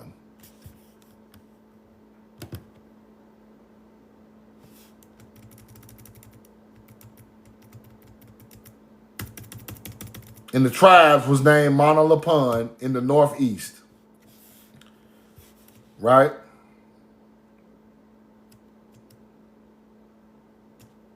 All this stuff go together. Roll the corn. Any questions, throw them in the chat or hop in the box real quick. Any questions, throw it in the chat or hop in the box real quick.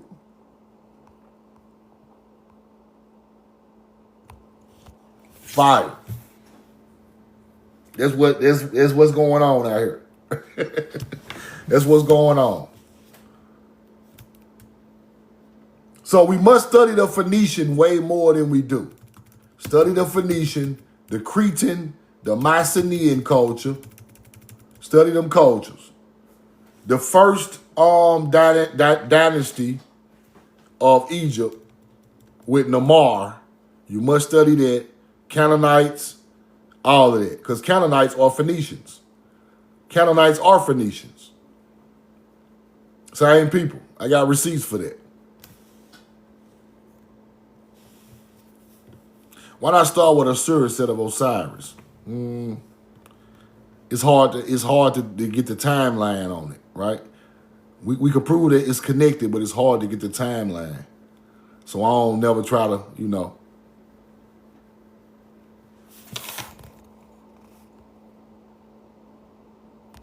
Different story of history. You got a comment? Question? Yo. You hear me? All right. Newsroom 16. Question or comment real quick? Peace, brother. Peace. Yeah, you mentioned some good society because they are the creators of Western society. The Phoenician pantheon and their language created the Greek culture. Yep. So to paint them as not being connected to Africa is to distort history as if they originated the culture in Europe, then going back into Kush. So what you saying that it's an African connection with the Phoenician? Yes. Okay. Do you know Because the because Phoenician? when you read history book, they'll tell you Alexandria the Great followed the pantheon of the Egyptians. And that was Zeus Amun, Amun Ra. All right, let me show you something.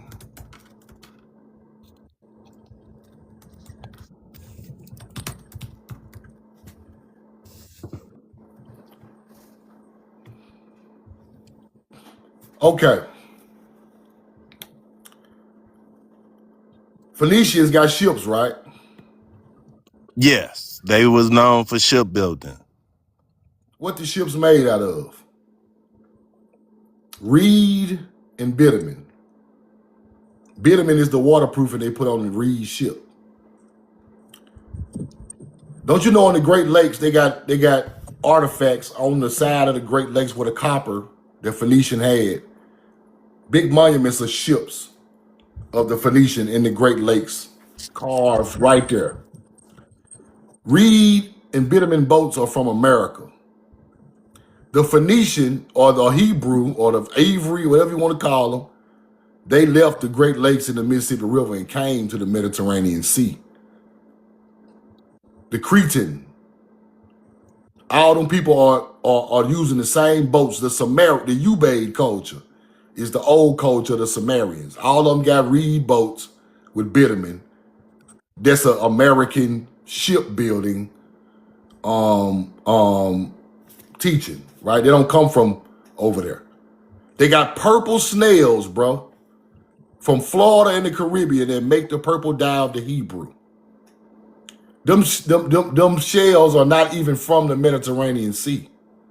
So you got to get a little deeper, right? Those people, that bloodline, that language, and that teaching came from over here. And we sailed through the Pillars of Hercules and built up the whole Mediterranean. Athens, Alexandria, Tyre, all that stuff is our people building stone monument buildings with Corinthian or corn columns in the Mediterranean Sea. You ain't going back far enough. You got to go back to what they was doing, right? And you got to go back. You put the language. They bring the pomegranate. The pomegranate ain't from over there, bro. Then the pomegranate becomes a big fruit of the Hebrews. You got to look at what they were doing and what they were using, right? They brought the tamar tree, the tamarack tree. The tree in the Bible, the tree the Egyptians used, the tree the Sumerians used for the tree of life. All that stuff come from here. So you got to understand what they really were bringing instead of just looking at it like they from Africa. No, they're not Africans. They mixed with Africans later down in history. And that's where you get the mixture from and the teachings from going into newer cultures. Like the Phoenician taught the Berber, bro. I got a question. They taught a whole lot of people. I got a question. Yeah. So do the Bantu expansion have anything to do with that? Because they came from the western part and moved inward? Now the Bantu, all that stuff connected over there. Like after the people come and settle there, anything is possible because you are mixing with a new people, right? So your teachings start to mix with the new people, and they could go to the Bantu. The Gobekli Tepe is a spot of ancient people from here, because all them symbols come from American mound builders. All that astrology in Gobekli Tepe come from over here. All that Taurus, the horn, the bull for the spring that became pagan stuff over there, all that stuff come from us. That's Baal. That's Baal. Baal is Hebrew. It's not evil. The people over there made it evil. Do you know Hathor's real name is Baalet? That's her real name. Thank you for having me on. Yeah. I'm not Good question. conversational. I'm just learning and building. That's a good Thank you. question. Good question, bro. Appreciate you. Good question. Newsroom 16. Follow Newsroom. It's a good question. A lot of people think that's an African teaching, but it's not. Elijah Graham. Look at a question or a comment.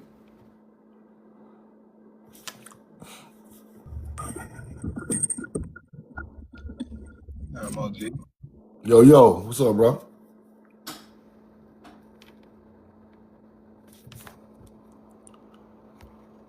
Let's see. Newman Lamarcus. Question or comment?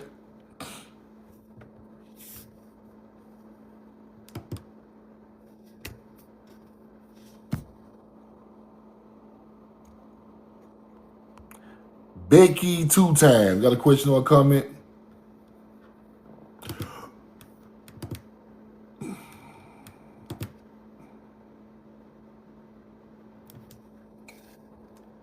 Yo. Let me show the dude just got off of here something. This is what you gotta study right here, bro. It ain't really about confrontation. It's just the way I teach, but we come in through the pillars of Hercules, which they named after we came through there. The Phoenician comes in here. He goes here, Carthage, right here, Sicily, Leptus, right? Memphis, Crete, Babylon, Sidon, the city of Tyre, the Phoenician, circles back around Crete. The Mycenaeans live up here. This is a trade route, bro. You get it? We are ancient traders from America coming over here with exotic goods all through the Mediterranean. We got the pomegranate, the tamar tree, citron, which is called citron, lemons, oranges, purple dye, all of that, putting up cities all through this area. That's the real story. That's the real story. It's simple. Why you think they got these maps up here? They're showing you where the Phoenician coming from, the Atlantic Ocean. Ain't nothing that way but the Caribbean islands and North and South America. Nothing else is right there. Ain't no fake ass Atlantis, ain't none of this shit right there. This is Atlantis. You don't make no trade route of a place you never been to. You've been there before. Yo. Yo.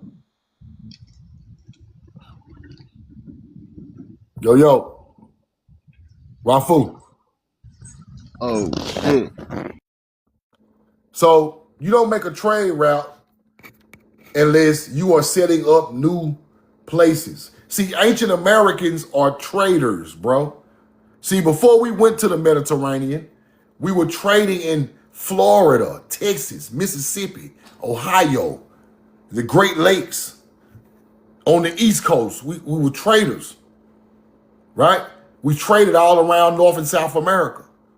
Then we come up with ship technology of the Reed boat with bitumen. We went straight across the water and set up trade centers over there. You must understand, the Nile Delta is a trade center. That's how it got there. No pyramids ain't sitting right there for nothing. That's a trade center. Right? It's an ancient trade center. Athens, Crete, Greece. These are ancient trade centers. All them big ass buildings they call Tartarian buildings are places of trade and commerce of our ancient culture. We built them damn cities. Then people come back and take them over later and claim them. Right? You have to understand our culture. Ain't no African left Africa and set up no trade center in America in BC times. Only Africans that do trade are the ones at the discount malls in the 1990s up until now. The ones selling the knockoff. Them the first Africans to do trade on American soil, bro. I hate to be funny, but they Africans ain't brought nothing over here. Them people who are doing trade centers of the Hebrew is building the Tartarian cities. So they just named it Tartaria because of Mongols who lived in these areas who didn't build it. They try to pass the knowledge to people who ain't built it. All them buildings, they be on here kissing. Look at the Tartarian. No, that is melanated people Hebrew buildings, bro. When you seen an African over here in BC times selling anything? Nowhere. You ain't gonna never see it because it don't go with history. Africans are not seafarers. They try to teach you this shit, but name me an African in history who was a seafarer before BC times. You can't name one. If anybody can show me receipts of Africans leaving Africa, civilizing anywhere in America, I'll give you a free hoodie or free $50 or whatever you want. He said Somalia pirates. Okay. I said BC times. It's not BC times, bro.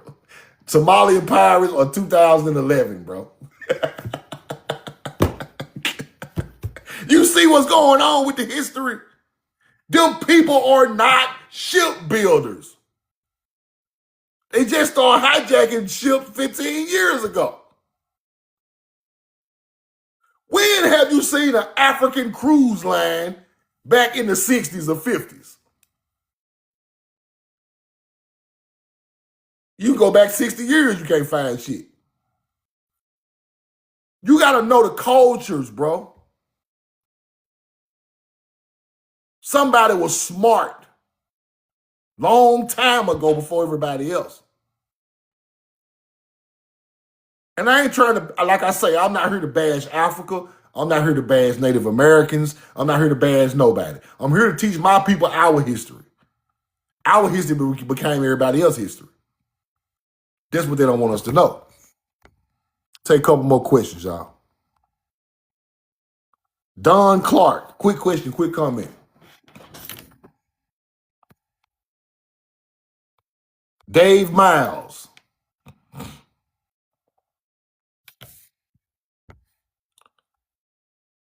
Tone Loke, got a question or a comment?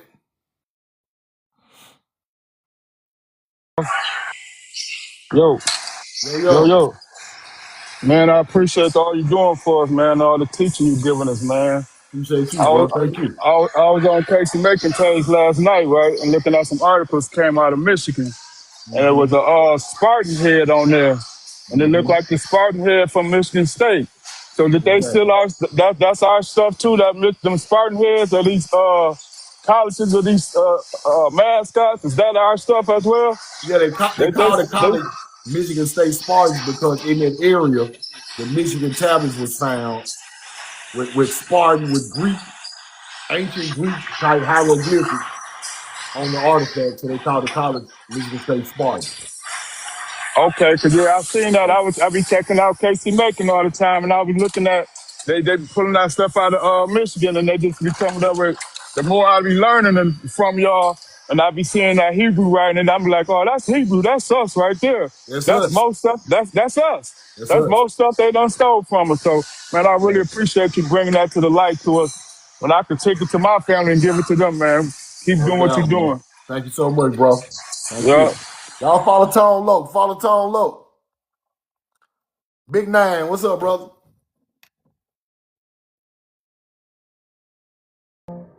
Even brave little cowboys like to sleep in. Yo, yo.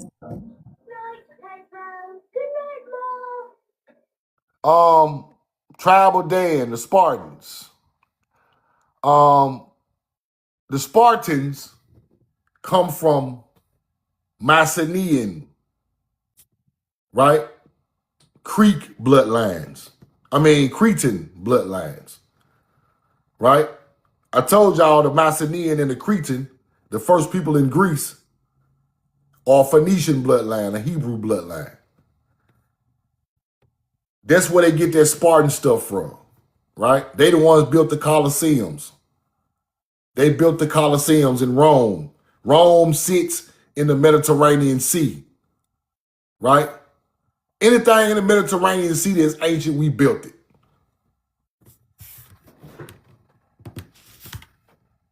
Athens, all of that.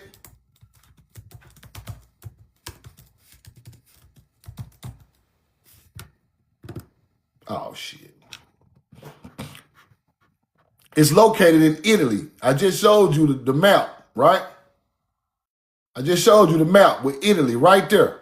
Let me show it to you again.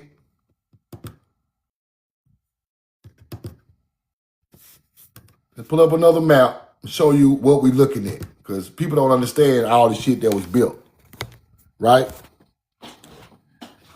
We built ancient shit in Spain. We built ancient shit in Morocco. We built ancient Italy, ancient Greece. Come on to Egypt, Tunisia. That's after Tanis, the mother goddess. Tennessee is named after the same thing Tunisia is named after. Let me say that again. Tunisia is Tanit or Tunis, the mother goddess, coming from the Phoenician. Tennessee is named after the same thing. All of these places was inhabited by our people. North Egypt, all through here, the city of Tyre is the Phoenician capital. We built all through here. We got ancient shit in Morocco before any Berber or so-called Moor ever lived.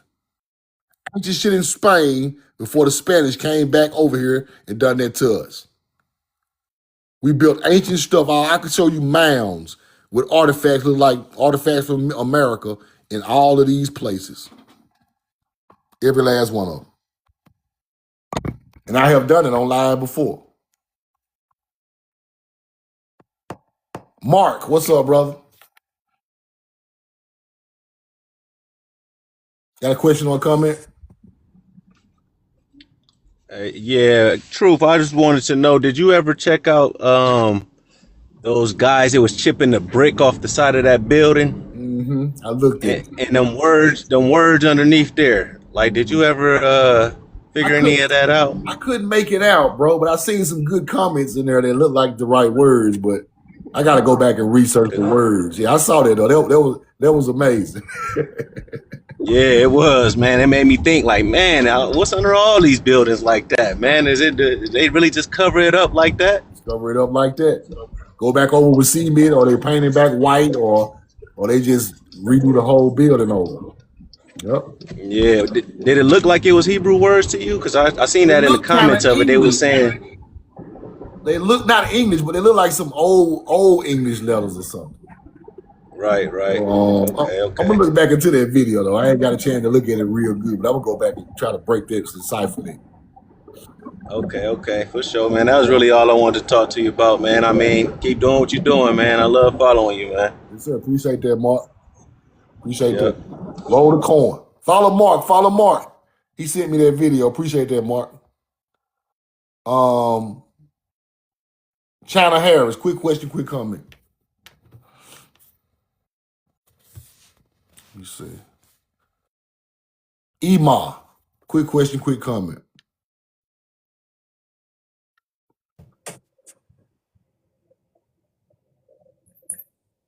Yo.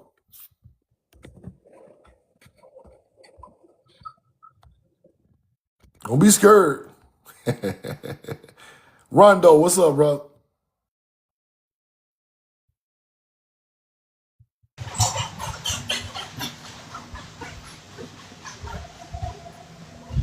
Hello. Hey, what up, bro? Yo, what's up, Rondo? What up, man? Hey, man. Shoot, I've been meaning to get with you, but Yeah, man, I got a little quick question for you right here, man. You know I'm It's breaking up.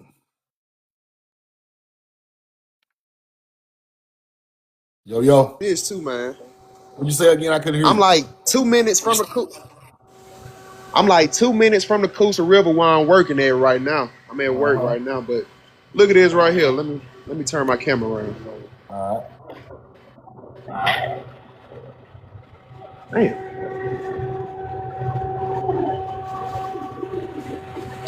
Hey, y'all don't mind my help. Oh shit.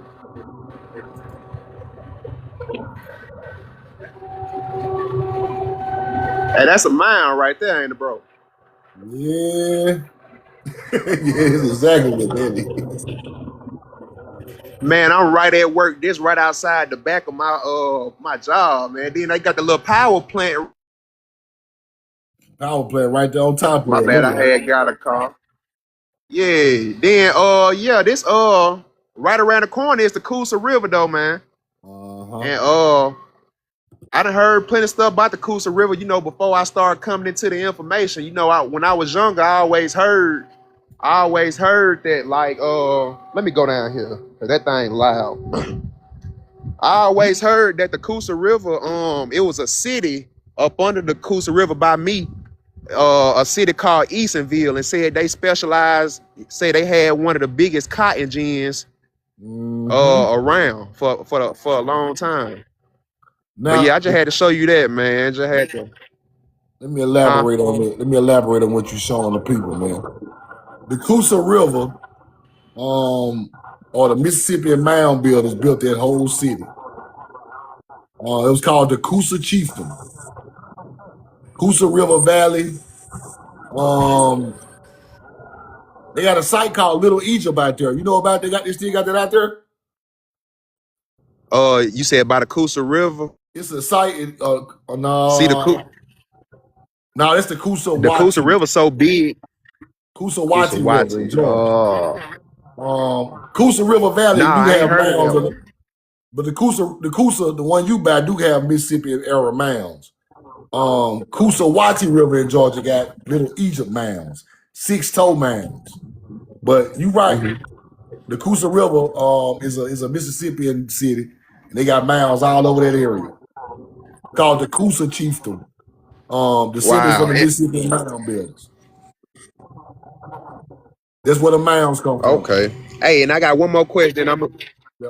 That's crazy. I got one more question. I'm gonna get out your way, bro. So, uh, I was doing some research on my granddad and stuff. My granddad from I told you one time my people from Alabama and Georgia. You know, I ain't come across nobody from Mississippi, but Uh-huh. Alabama and Georgia and Georgia.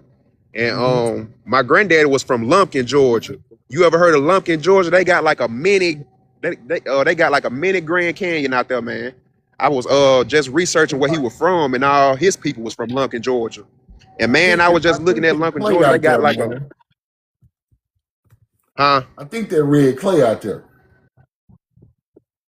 Man, they got some. It looked like a mini Grand Canyon out there. I was gonna ask Yeah. you about that. You and Casey. Yeah. I meant to get the ask Casey about it too, but it just now popping up in my head. But It's actually called the Little Grand Canyon. huh? It's actually called the Little Grand Canyon. Lumpkin, Georgia. They're talking about the red clay. Our people dug red clay out of that area and done artifacts and made bricks to build with and all of that stuff. But Lumpkin, Georgia it's called Providence Canyon State Park. Providence Canyon State Park is called Little Grand Canyon of Oh, Georgia. for You're real? exactly right. Yep. That's fine.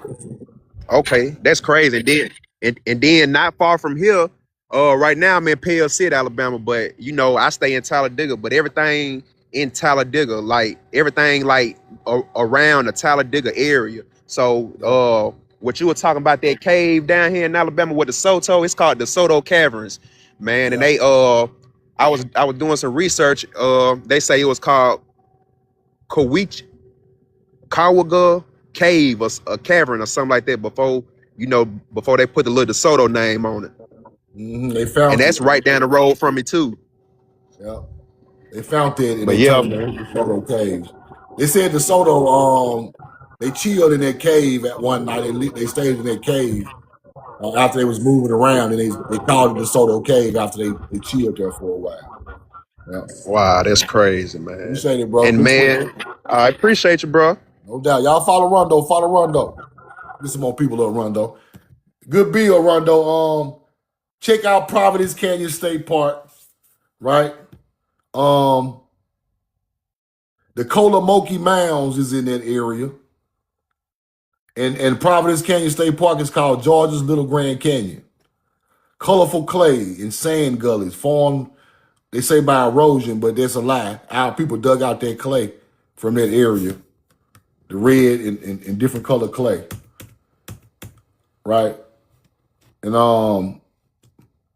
Kolamoki is not far from there with a 56-foot tall temple, giant mound.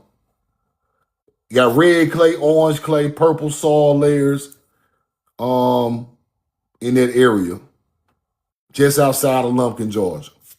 That's fire.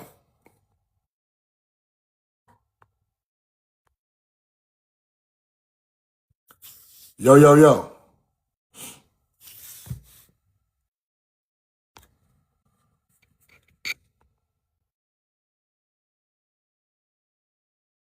Deborah Moore, you got a question or a comment?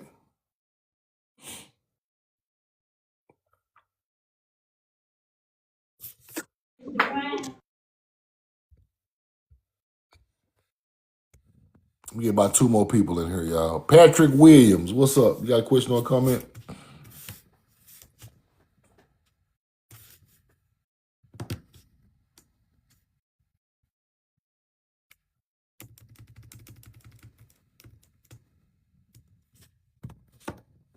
Let's see.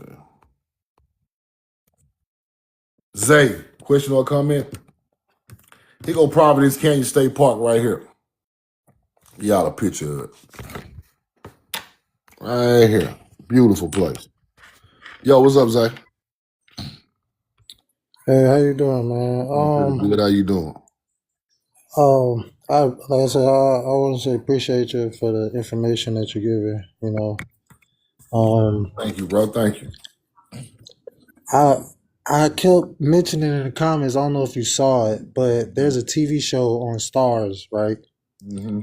Called Da Vinci Demons, I heard and it talks about how Leonardo da Vinci mother was sent from ancient America. I think it was South America, and she brought knowledge in agriculture over to the eastern part of the world. I think it was Florence, Italy, and her task. She was sent by her people from South America to Florence, where she was just supposed to teach them the knowledge of agriculture and how to grow corn. But they kidnapped her. They tried to keep her because she had some information from a book called the Book of Life. And everybody and their mama was like searching for this book. But the book was actually in South America with the Aztec people at the time, you know, because this was like during Leonardo DiCaprio time when he was, you know, inventing things for the King of Florence. And the interesting part of that show was it showed how they traveled by boat back to South America, and they put them on the top of a pyramid, and they gave them some corn and some water. And if they didn't know what to do with it, they was gonna kill him right on top of the pyramid. So Leonardo, he figured it out as he was walking through the corn maze. On the way to the top of the pyramid, he was like, wait a minute, this corn is, you gotta, you know, plow the dirt, put the seed in it, cover it up, put some water on it, and it's gonna grow more corn. I got to watch. And then, you know, you gotta watch that show, because everything you're talking about, it basically it's talking about how ancient America are the founders of agriculture, and we fed the world. Create the world. literally. Exactly. And we don't get credit for it. We gave the world mathematics, agriculture, astrology. We show people how to grow corn and fruit and vegetables all over in their region of the world. And then we came back home, taught them how to build pyramids, all that. Like we taught them everything. And then, I gotta go. You they said don't want to it's called admit Da Vinci's Demons. Da Vinci Demons is on Stars. Okay. Tell you gotta watch it. Yeah, I'm Gotta gonna check watch that out. it. It's crazy. And it talks about the ancient Indians and how they, because they talk about it like in the Florence, they talk about it like the Western world. They never discovered the Western world. They didn't even know what was over there.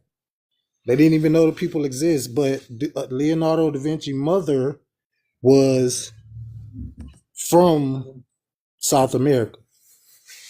You know what I'm saying? So, but she disappeared when he was a kid, so he never knew his mom Okay. until he got to South America I'm gonna and check realized that that his mother was from Aztec people.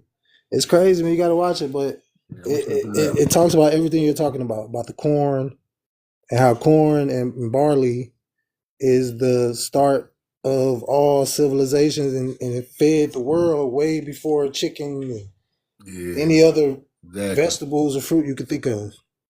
Exactly. It was bread and corn and all different types of corn. So Appreciate that. yeah, I just wanted to share I'm gonna that. check that out today. I'm gonna get back with you on there. I'm gonna Yeah, check it for out. real, man. You gotta watch it, man. Okay. All right, man. Peace, Roll the man. corn. Roll the corn. Appreciate you, Zay. Y'all follow Zay. Follow Zay. Zay. What I'm gonna say is the other connection that I knew about the Da Vinci Code that comes from the Da Vinci Code, the movie, is talking about an old cathedral, which was an old building built for agriculture that became a cathedral, and they're trying to trace back the lineage of the royal family, right? That's why the one with Tom Hanks in there, the church that they went to on the Da Vinci Code has corn architecture all over the building. I think it's called the Roslin Temple, in Scotland or something like that. And they're trying to trace back who created all of this stuff, and they go to the Roslin Temple, and they find the Virgin Mary's blood. That's in the movie, but the temple got corn architecture all through it, showing somebody from America who knew about corn built that building, or that bloodline of these people, the real Hebrews built that building. And so research the Roslin Temple, and it's gonna teach you a lot about the Da Vinci Code. But I'm gonna check that out though. I'm gonna check that out. I like that type of shit anyway. Neiman Lamarcus, question or comment? Oh yeah. Yo. Okay. Oh yeah, that's different. Oh yeah. He dressed anyway. He don't care. Some people don't like.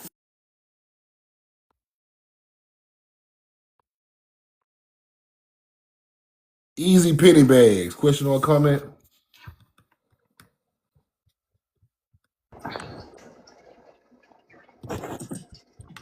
Yo.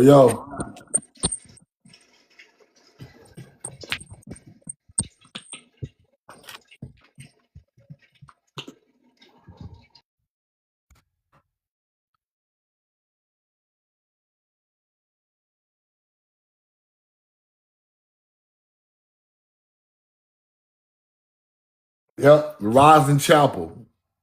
Spark theories of pre-Columbian contact before the Vikings or the Knights Templar with the Americas, where corn originated and was a vital crop in ancient Andean civilization like the Inca.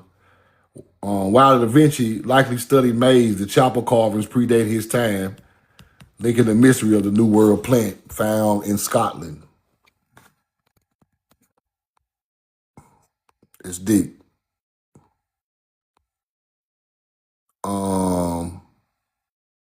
Emma, you want to come back up?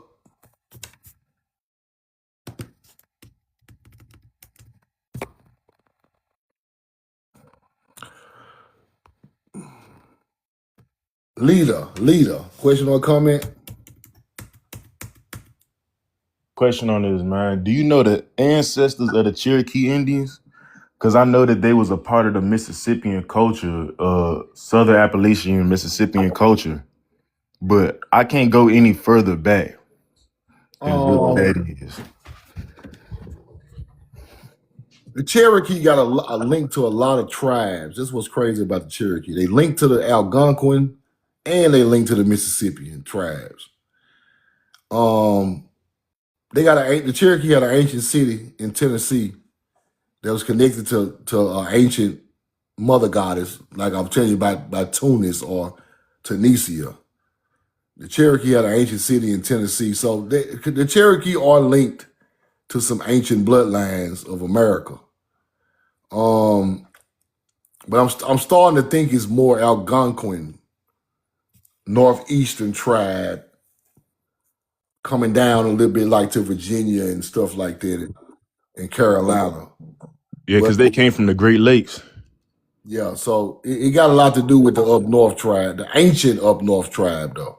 Algonquin, Delaware, Lenape, got a lot to do with the Cherokee. And they did mix with the Mississippian culture also, but their bloodline come from an ancient bloodline of America, though. For sure. It's more like the Algonquin bloodline. Algonquin is like the Micmac Indians.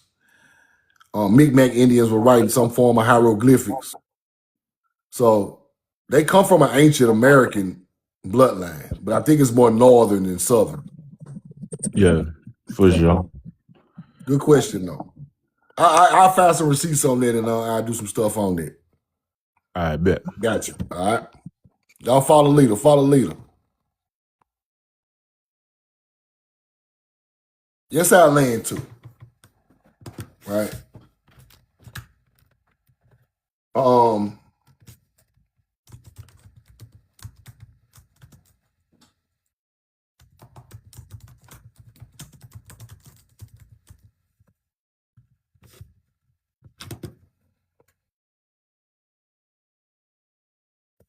See, the Cherokees are linguistically and historically associated with the Iroquois, right? The Cherokee got some type of their language is Hebrew also, but it's a northern dialect of it, of an Iroquois type dialect. While the Creek and the Choctaw and the Muskogee Indians got like a southeastern Hebrew dialect. But it comes from the same pot of American languages, but it's more of a Iroquois background. See, the Choctaw and the Creek is more of a Mississippian background. But it's all ancient of the landmass of America, right? Iroquois did a lot of traveling. Like they the ones that was in Newfoundland. I mean, them islands off Canada, they was up there all up through Canada, stuff like that. So the Cherokee really is a special person because they have that ancient American North dialect and they mix with the South dialect of the Mississippian culture, Indians. And they got a lot of, ancient bloodlines of people from all over the South and the Northeast. So they're a special kind of people. Yeah, I be trying to get it on our social platform, but it's hard. They took my Instagram, so they straight took that. Greg B, you got a question or a comment? I can't even get my Instagram back.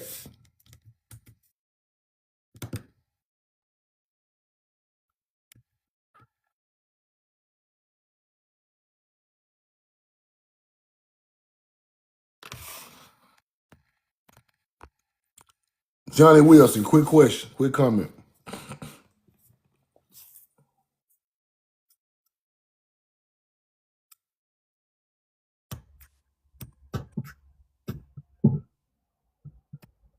Yo.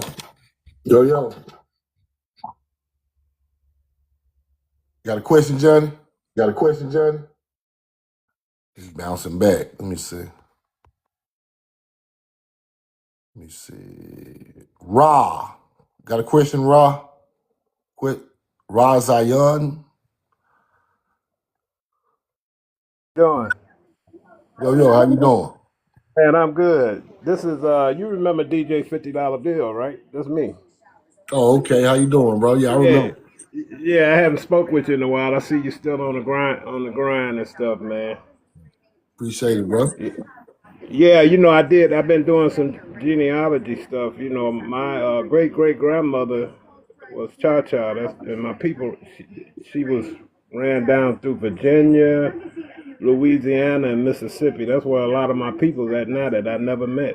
Mm-hmm. Cha Cha, Cha Cha. Ta-ta. Yeah, Ta-ta. and this white guy had took her, had kids by, and then after he got through with her, he gave her to his brother. Yeah. That's deep, ain't it? Took her to Virginia, huh?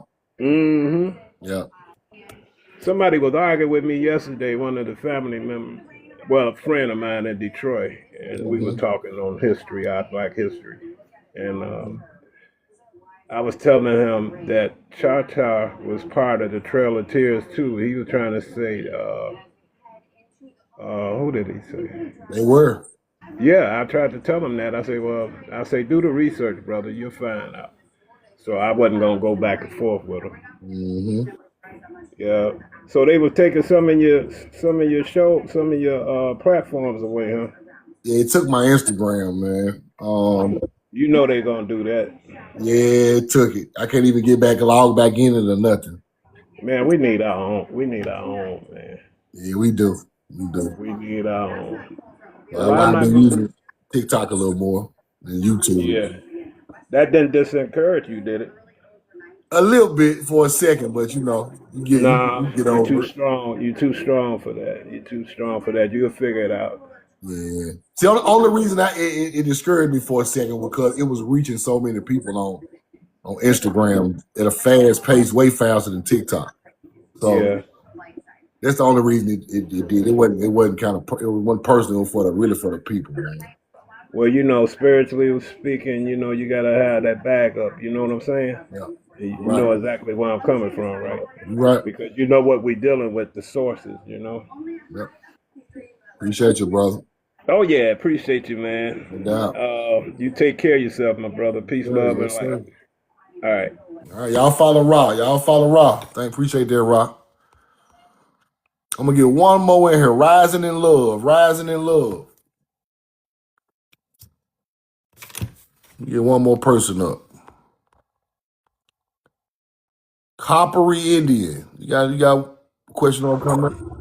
What going on, True? Every time Mary. What's up, bro? Well, nothing, man. I just been in the books. Thank you. I just been in the books, man. Been learning a lot of things about us, bro. And I was just getting up here and letting you know, man. I'm still listening to you, and I got caught up in the book because you had said this way before I even started reading this book about the Aztecs. I've been reading on Chief Tuscaloosa. And they're saying that that's where we derived from. Can you give me some info on that? The Aztecs or Chief Tuscaloosa? Which one? Chief Tuscaloosa. Okay, Chief Tuscaloosa was a chief in the Alabama region. Okay. But he was over a lot of a big large area of Alabama and Mississippi. Yeah, that's what it said in the book too. Yeah. So DeSoto came through Florida first, went up through Florida, hit Georgia, come back down through Tennessee and Alabama, and he runs into Tuscaloosa, a 7-foot tall melanated chief who had a whole lot of chiefdoms in that area. Okay. They went back and forth, and Tuscaloosa tried to help him a little bit. Then he started to trust. It said in the book that Tuscaloosa saw him not to be a good person, right? Yeah. So Tuscaloosa tried to attack DeSoto and them as they in their camp. Tuscaloosa actually the only melanated Indian who attacked first because he knew something wasn't right. That's it. That's exactly what it said in the book also. and they unalived a lot of the Spanish soldiers, a couple of them, and they kind of fought them back and got away, and they came back and murdered Tuscaloosa. And then Later. it's I'm sorry, go ahead. No, you got it. Go ahead. You got it. Come on. Oh yeah, and then it said that the ancestors called it Cherokee instead of Cherokee with an R. Is that right? I saw that before.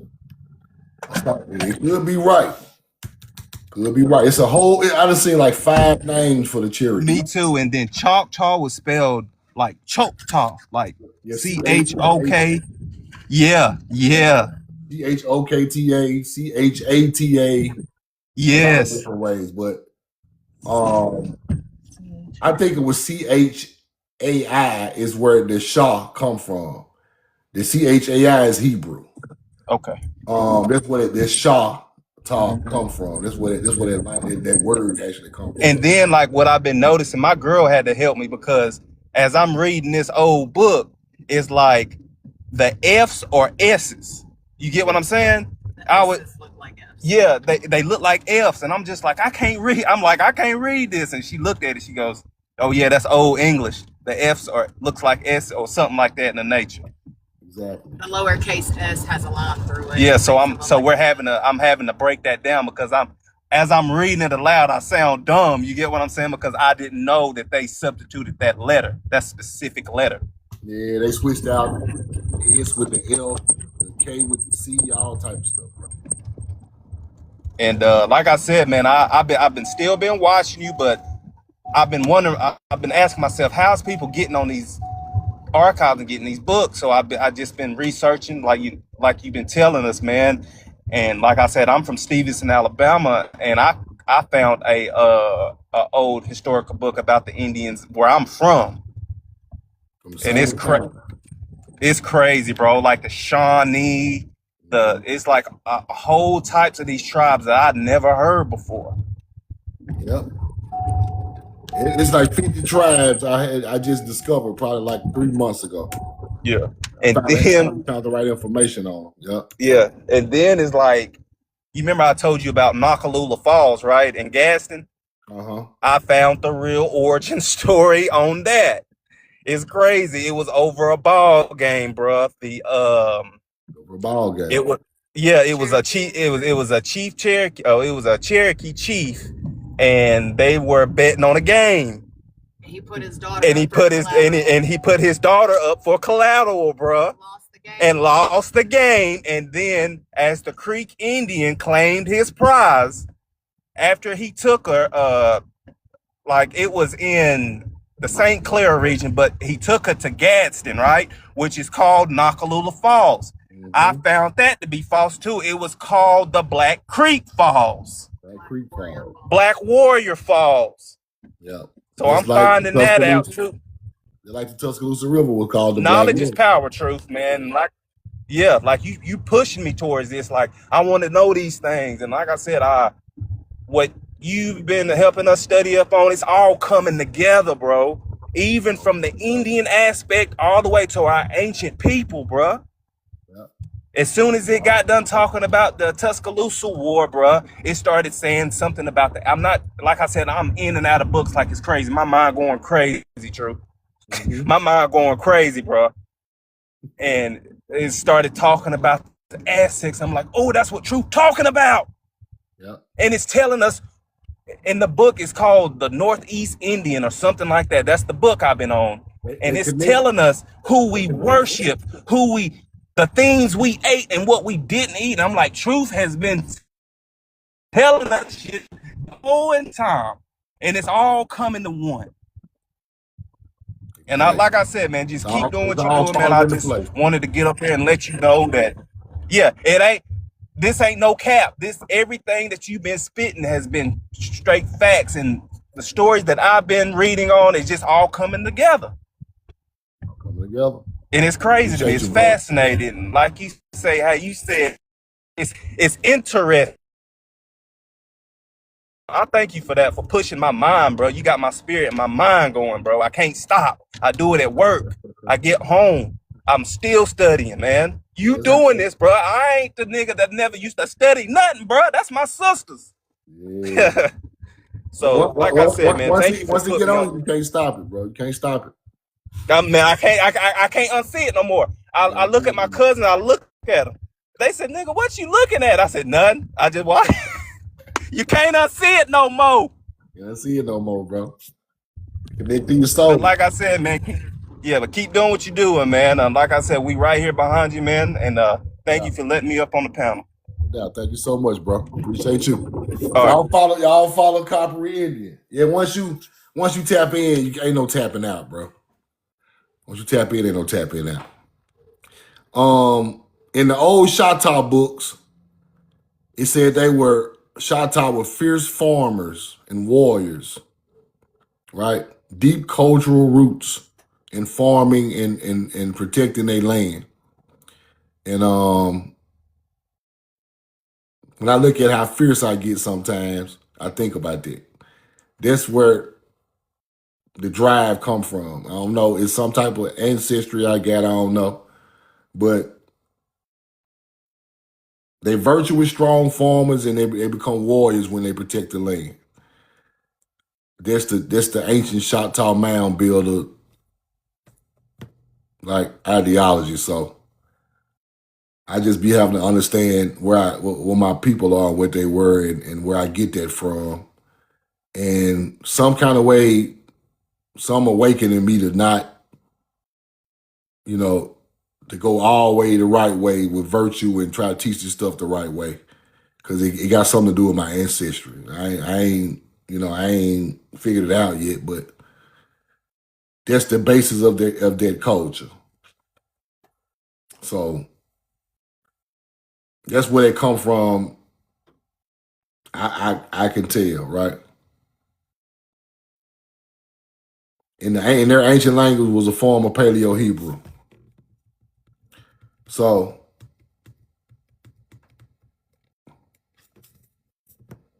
that's where all that come from. And these other people wanted to be like the original ones, and they call themselves Choctaws, a new band of Choctaw, not the original. So I guess sometimes when I get to talking crazy and it just be the warrior coming out. So y'all, sometimes just the warrior coming out, I can't control it, right? So, because I know some of this stuff don't be right and it's not the right thing, so I kind of, it bothers me. And I got to say something. So that's what that is, y'all. Now, anybody want to get any hoodies, y'all hit me in the DM today. I'm mailing some more out today. Y'all hit me in the DM if y'all want to get hoodies. I'm coming with the white feather logo, the next rip with all color hoodies, white logo. I mean, the white feather logo. I still got some of these left. You can get these, and I still got the cartoon left. And I'm working on the roll of corn with the logo. But as of right now, I got the white feather coming with all colors hoodies with the white mod feather. I got a couple of these left, and I got a couple of the cartoons left. Y'all hit me in the DM and let me know. It don't really matter. Whatever you want to get, just let me know. I'll put it together. I got a more wider printout of the last time. So whatever you want to get a purple one with the white, pink with the white, I can do all of that right now. So y'all just let me know on my DM so I can get your order in and get you on the way, man. I love y'all. I'm in love with you. I appreciate the support. Appreciate the support of y'all buying the hoodies. Appreciate y'all on the Cash App, the YouTube. That's my Cash App right there. So y'all hit me up for the hoodies, and we'll get that together so I can get your address and get them to you.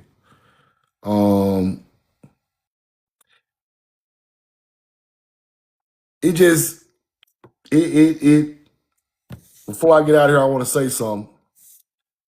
Lately, it's been so powerful to tap into the real history that it's like I don't know. It just connects you to the people automatically, right? Um, this history is so powerful. It drives me every day to get on here and do this, right? Because I understand that nobody else in the world is talking about our situation or our ancestry or our history, right? When we get on here and talk about other things like, aliens and all this old stuff and stuff that ain't really got nothing to do with our ancestors, it's not really teaching your real history, right? And I just searched for teachers who was trying to teach the American Timeri history in ancient times, and I can't find them. I can't find them. They always go off on some Pharaoh shit or some Sumerian shit, or they'll throw a little tidbit here and there. They go with the teaching of what they own, but most people are Egyptologists or they're Sumerian teachers, or they're just spiritual teachers, which is cool. But where do our physical ancestors fit in that teaching? We forgot about them. We teach spirituality with no physical part to it. The spiritual goes with the physical. A lot of separating of knowledge that leads us to nowhere. So, and sitting here arguing with Africans, and I watched the dude Tariq's show about 2 nights ago, Tariq Nasheed. And his whole thing is just get on there and just bash Africans.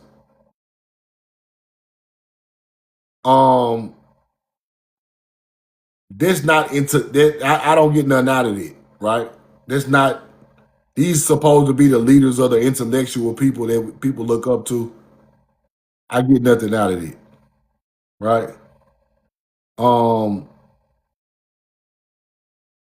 don't get nothing out you sitting there bashing no African. Now I will teach the history of what happened, but I'm not here to bash them people.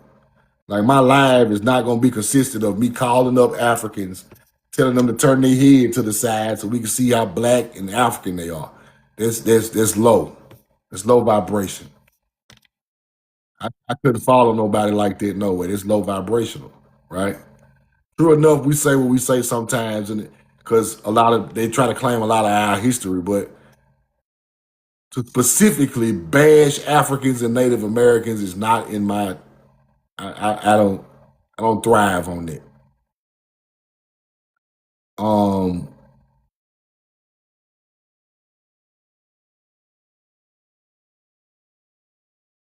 I get nothing out of it.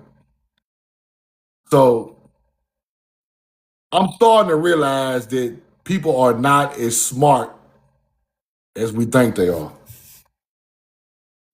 People not as virtuous and like as we think they are. Now, to be honest with y'all,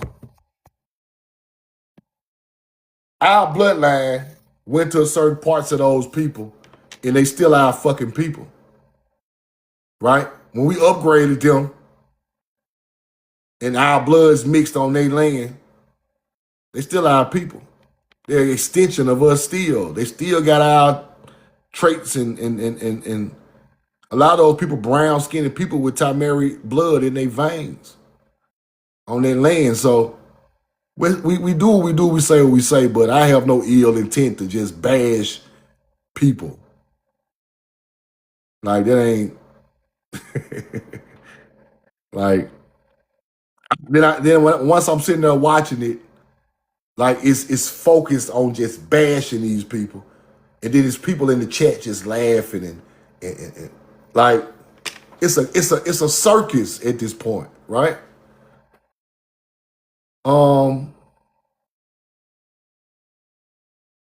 And I don't like that.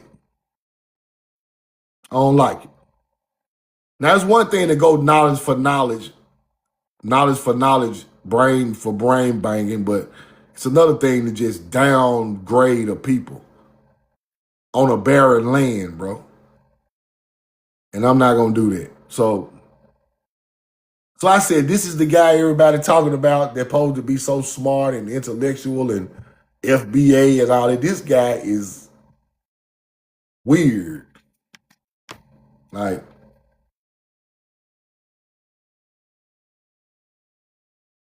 to get on here and teach people who know nothing about your culture and act like you smarter than them is kind of low to me, right? It's kind of low. There's low vibration to me. For me to teach a Native American to just bash them because they don't know nothing, and I know more than them, that's a play on me trying to act smarter than another people, right? Lately, people who know a lot of knowledge don't fool with me. All these internet teachers now on TikTok, we used to all talk, they don't really fool with me like this, but a couple of them. Because now it's getting to the point to where it's just bashing. It ain't even about the knowledge no more. It's just get on the internet and bash.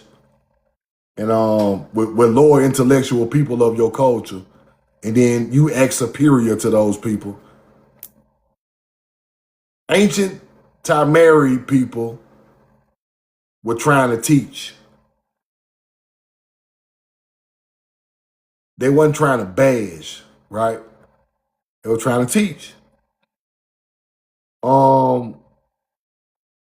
We getting away from that. Now it's just bash the so-called lower being. Nah, we can't do that. It's not in our DNA to do that. If anything, you know who you are. You know your ancestors were way civilized and a lot of more people ancestors, and you use that as virtue to give a picture of how this is supposed to go or get taught, right? Sometimes people lower their standards to fit a low vibrational being, and I'm not gonna do that. I'm not gonna do that. That's not for me to do.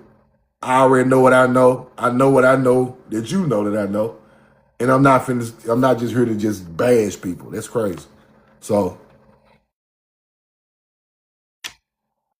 that's like Michael Jordan playing against a high schooler, and he know he can score 100 points on him, and he taking pride in putting 100 points up on a high school. Nah, that's not what we on, bro. We are better than that.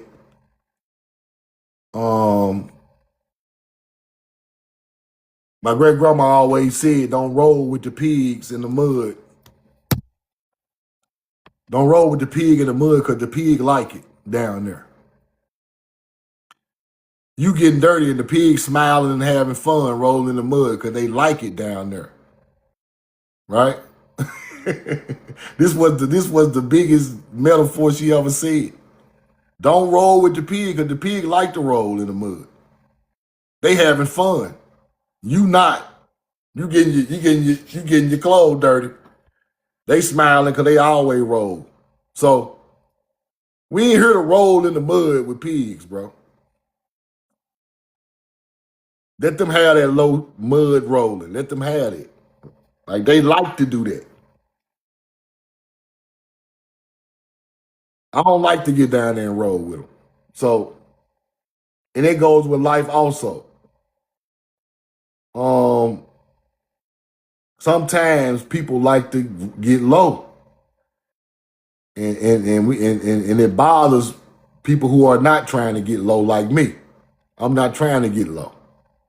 We come from the lowest places in America because they drove us to these poor, low vibrational areas that ain't connected to us and pile us all together. And then our vibrations start to get lower and lower. And I understand that. So for me to fall in the trap, I got to get a low vibration, just like the area. I can't do that. I wouldn't care if I'm in the middle of the nastiest hood, the worst murderous hood ever. I still can't get low vibrationally. Because once I do that, I'm gone. So dealing with people in areas and stuff like that, you can't stoop down to people's level. That's what I'm trying to say.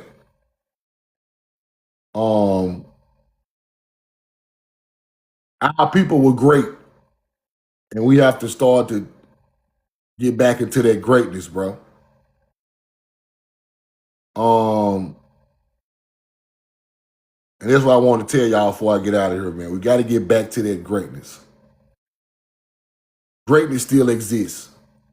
The world try to teach you that everything is bad and everybody is out to get you and everybody's stealing and robbing and killing. But there are still great people, greatness going on with our people. They just want to show the bad side, but our people are still great and virtuous. You just got to deal with the right people who are on a higher level of thinking and treating people, right? If your mind's stuck on petty shit, you can't be great. Great pettiness is the killer of greatness.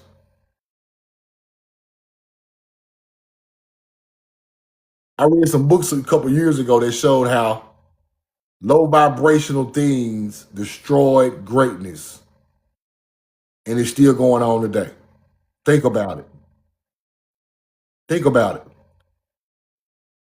Just think about something that was great and something petty destroyed it. Just think about it.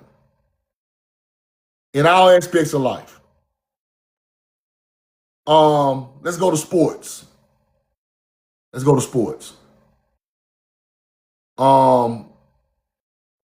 Petty shit. Kill a whole team, a great team. One player get into it, the other player, it petty shit, the team break up, they don't win no rings. Like the Oklahoma City Thunder. Something went on with that. It's petty, bro. Look at Cash Money. Lil Wayne break up from everybody else and he don't come to the verses.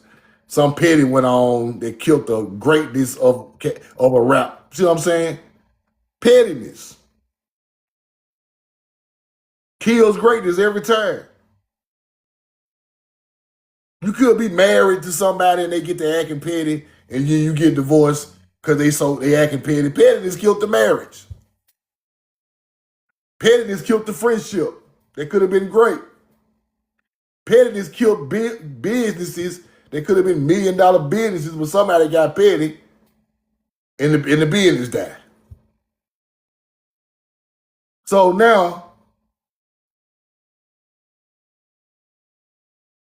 where did our people get that from? We didn't once used to do that. Everything was on the up and up at one point in time. Now, they got us out here thinking petty, and the pettiness killing off great things that go on every day. So, we got to hold ourselves to a higher standard, man. Higher thinking, a higher, what can we do to make each other better?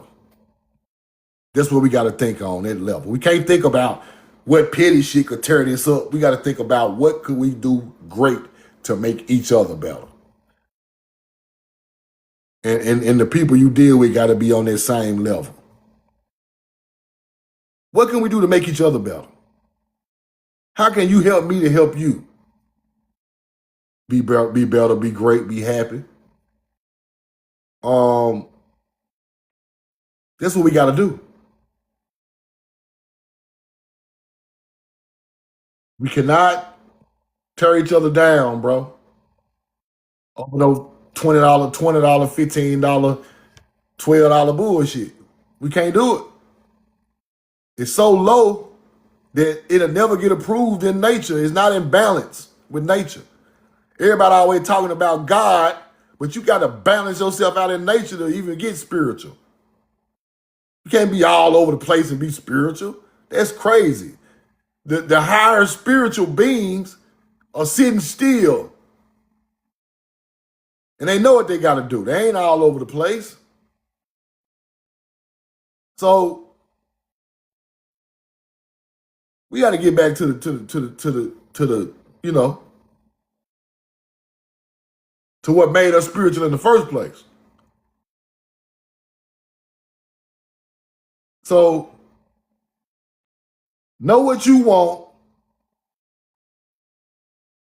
Stay high in virtue. Work at what you want. Along your way, you help the people on a higher level because you want them to help you back on a higher level. That's how I look at it. I want the greatness from you like I'm going to give it. I want the greatness from you that I'm going to give to you also.